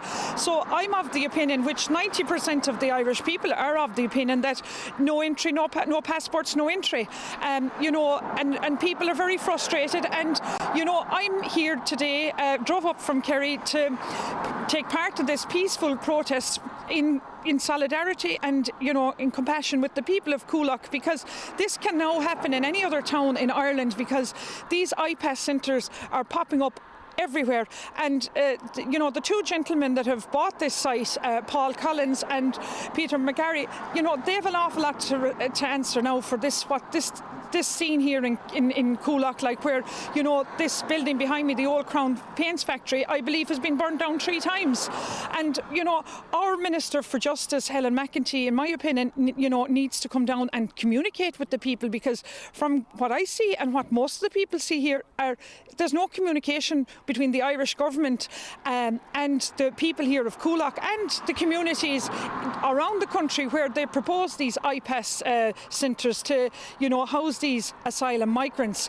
And, you know, people are very frustrated at the lack of communication. And, you know, even with RTE, our own national broadcasting television station, in my opinion, you know, they're not given the full picture. They're given clips of, you know, one stage they said there was only a couple of hundred at a protest, and there was thousands of people at these protest rallies.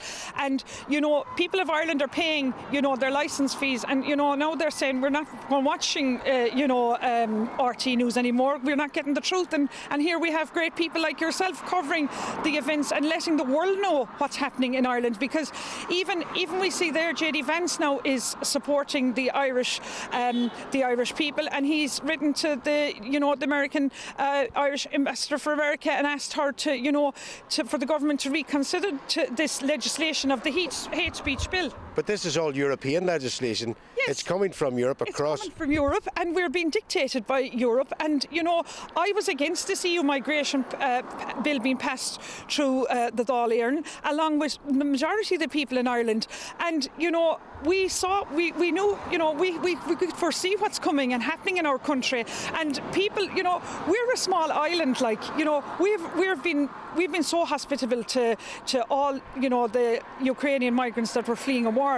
But these undocumented, unvetted men, you know, coming from Albania, Georgia, and Nigeria, you know, we're just very concerned as people, you know, and me as a mother, and I empathise with the people of Coolock. They're just doing what a normal community are trying to do: protect their children, protect their women, and protect their men.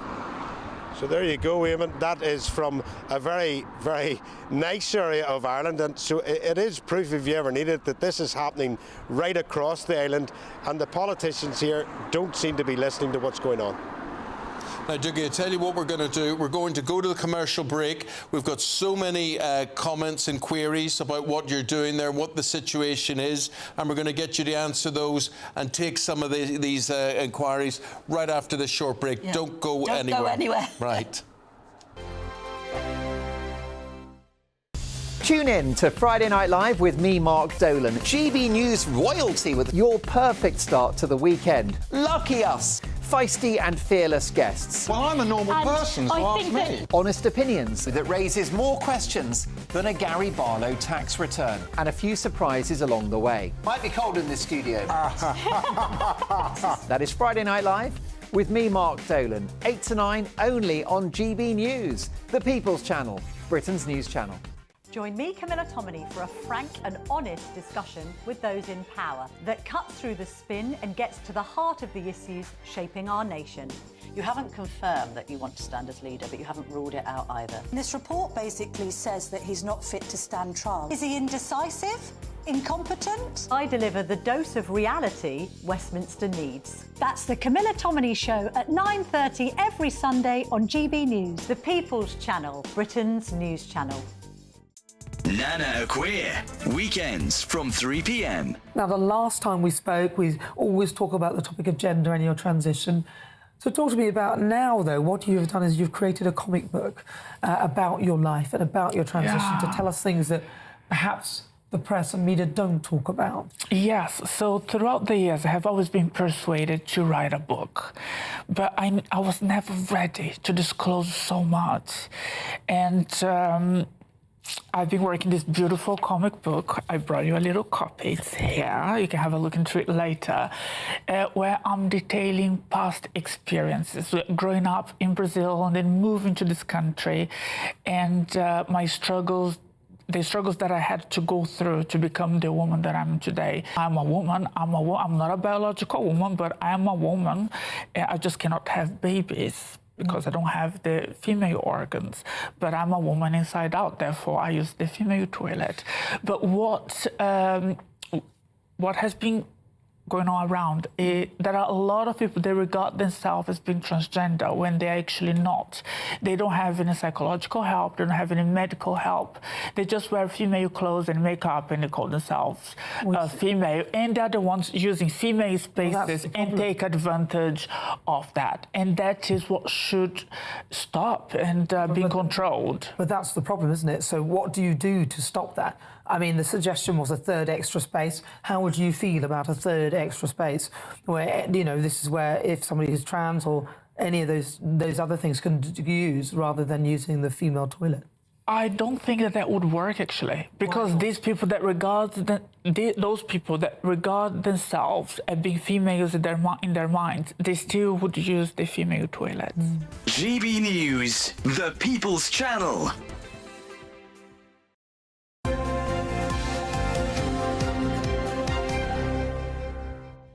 Well, we haven't finished with the Ireland situation yet, because it's getting a great many people who are watching very uptight, saying this is terrible enough that what's happening in Ireland, but you can wait for it to happen here. You can anticipate the same sort of thing happening everywhere, actually, because there is this huge problem with illegal and legal, but particularly illegal migrants. Well, let's go back to Dougie Beattie there in front of Coolock. And Dougie, I just wanted to ask you a very basic question. 1,500 men are meant to be dumped, if you like, in that building behind you when it's developed, and dumped on that community. Where are these men coming from? How are they getting to Ireland in the first place? And is there a particular country they're coming from? Well, it's a very good question. They're coming mostly from North Africa, and they mainly are coming by planes. And as they come in, they rip up their passports and are then took to a holding centre where they're let go into the community until they're processed. Now, of course, what we're seeing in the growth in Ireland is of legal immigrants, but nobody really has a real handle on how many illegal immigrants are coming to Ireland. And of course, just before Christmas, I had reported on about a group of 70 Syrians that came into the Republic of Ireland, travelled across an open border, made their way to Stranraer, and went back into England, because there is no borders in Ireland. And that's what I was saying quite a while ago about the framework document, that we would end up with passport controls between Northern Ireland, that part of the UK, and the rest of the UK, because never mind the rubber boats, you could just get a big boat or a plane to Ireland and then just cross back into the UK again. But many of them, because of the Rwanda deal, decided to come south from the north, afraid of what would happen there. But of course, Sinn Féin opposed that Rwanda deal and said it wouldn't happen in those elections that then came in the European elections in the south here, and local elections. They were hurt badly in the polls for that, because quite a few people in the Republic of Ireland are saying, no, we would quite like a border in Ireland if it's going to end up that people are coming across from England, across a borderless border, and straight into the Republic of Ireland. Do you know, fascinating listening to you, Dougie, they're explaining. They come off a plane from Africa, they rip up their passports and they say, right, now you've got to keep me. Wouldn't it be amazing if someone at migration just stopped there and said, you've no passport, back on that plane. You don't even come into Ireland. You go back on a plane that brings you back to Africa. It's absolutely incredible, the ridiculous rules that we're bound by all around the world, and we're all suffering, because I will say it till I'm blue in the face, we, however much we sympathise, cannot solve the world's problems, cannot even remotely solve the world's problems. And you just said Ireland, a country of 5.5 million people or so, and you're saying that 20, what did you say, a fifth of people now do not identify with being Irish in Ireland. Well, that's correct, and it takes Ireland right back to the 1920s, when you had the Republicans and the Nationalists, and of course the Nationalists were under Michael Collins, and he said, that's our flag, that's our religion, that's our culture, you're more than welcome in, but you will obey our rules and not interfere with our country. Then you had Republicans, which really came from the French side of things at the turn of the last century, and of course they said, well, we can take everybody in and turn them our way of thinking. Of course, Catholicism was very, very strong across the world at that stage, but now that's not the case, because most people, even Ireland, I mean, there's not a, you go looking for a church here in Ireland on a Sunday morning, yes, there is some, but not in the numbers that there was. And the strongest religion that's coming in all across Europe at this moment in time, and it's not racist to say it, but it is a very strong religion, is Islamic religion, and they tend to hold their religion, and credit to them for it, but they tend to then grow their religion around their communities, just as the Catholic religion did back at the turn of the last century. And that is really what is happening. We are seeing those religious organisations bringing their people together and making a community out of it.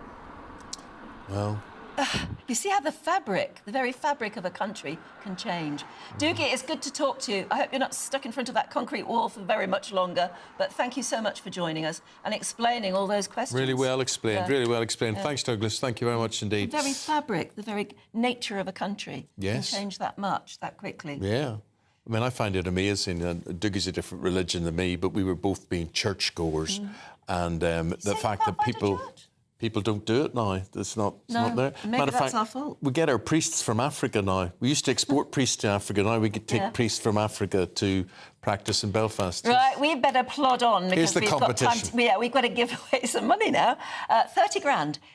This is our great British giveaway. You've got to be in it to win it, so here's how.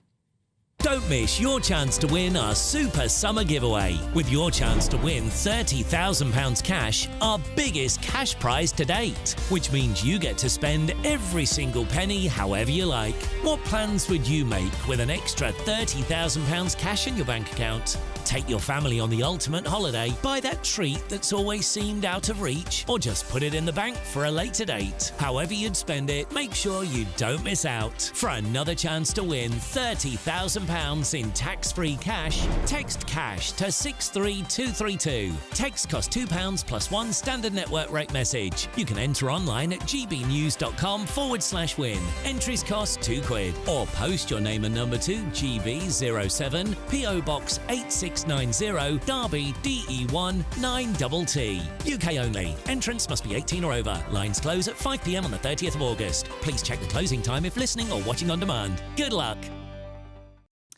Thank you so much for getting involved with us today. We've had lots of emails.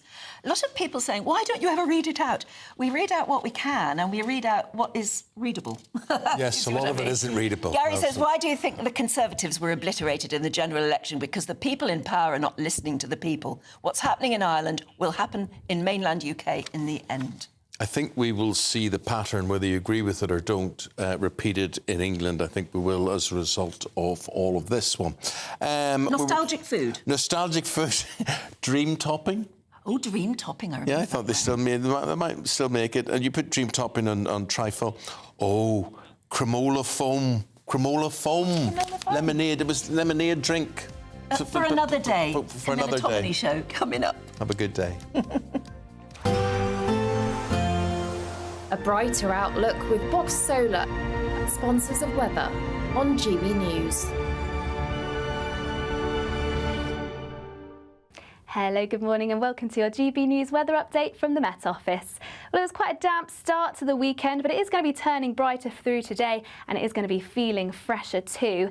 Plenty of cloud to start across the south and southeast and a few drips of drabs of rain and drizzle, but it is generally an improving picture across the country. A few showers feeding into western Scotland through the day and a bit of a different story across Northern Ireland as we see this next area of rain move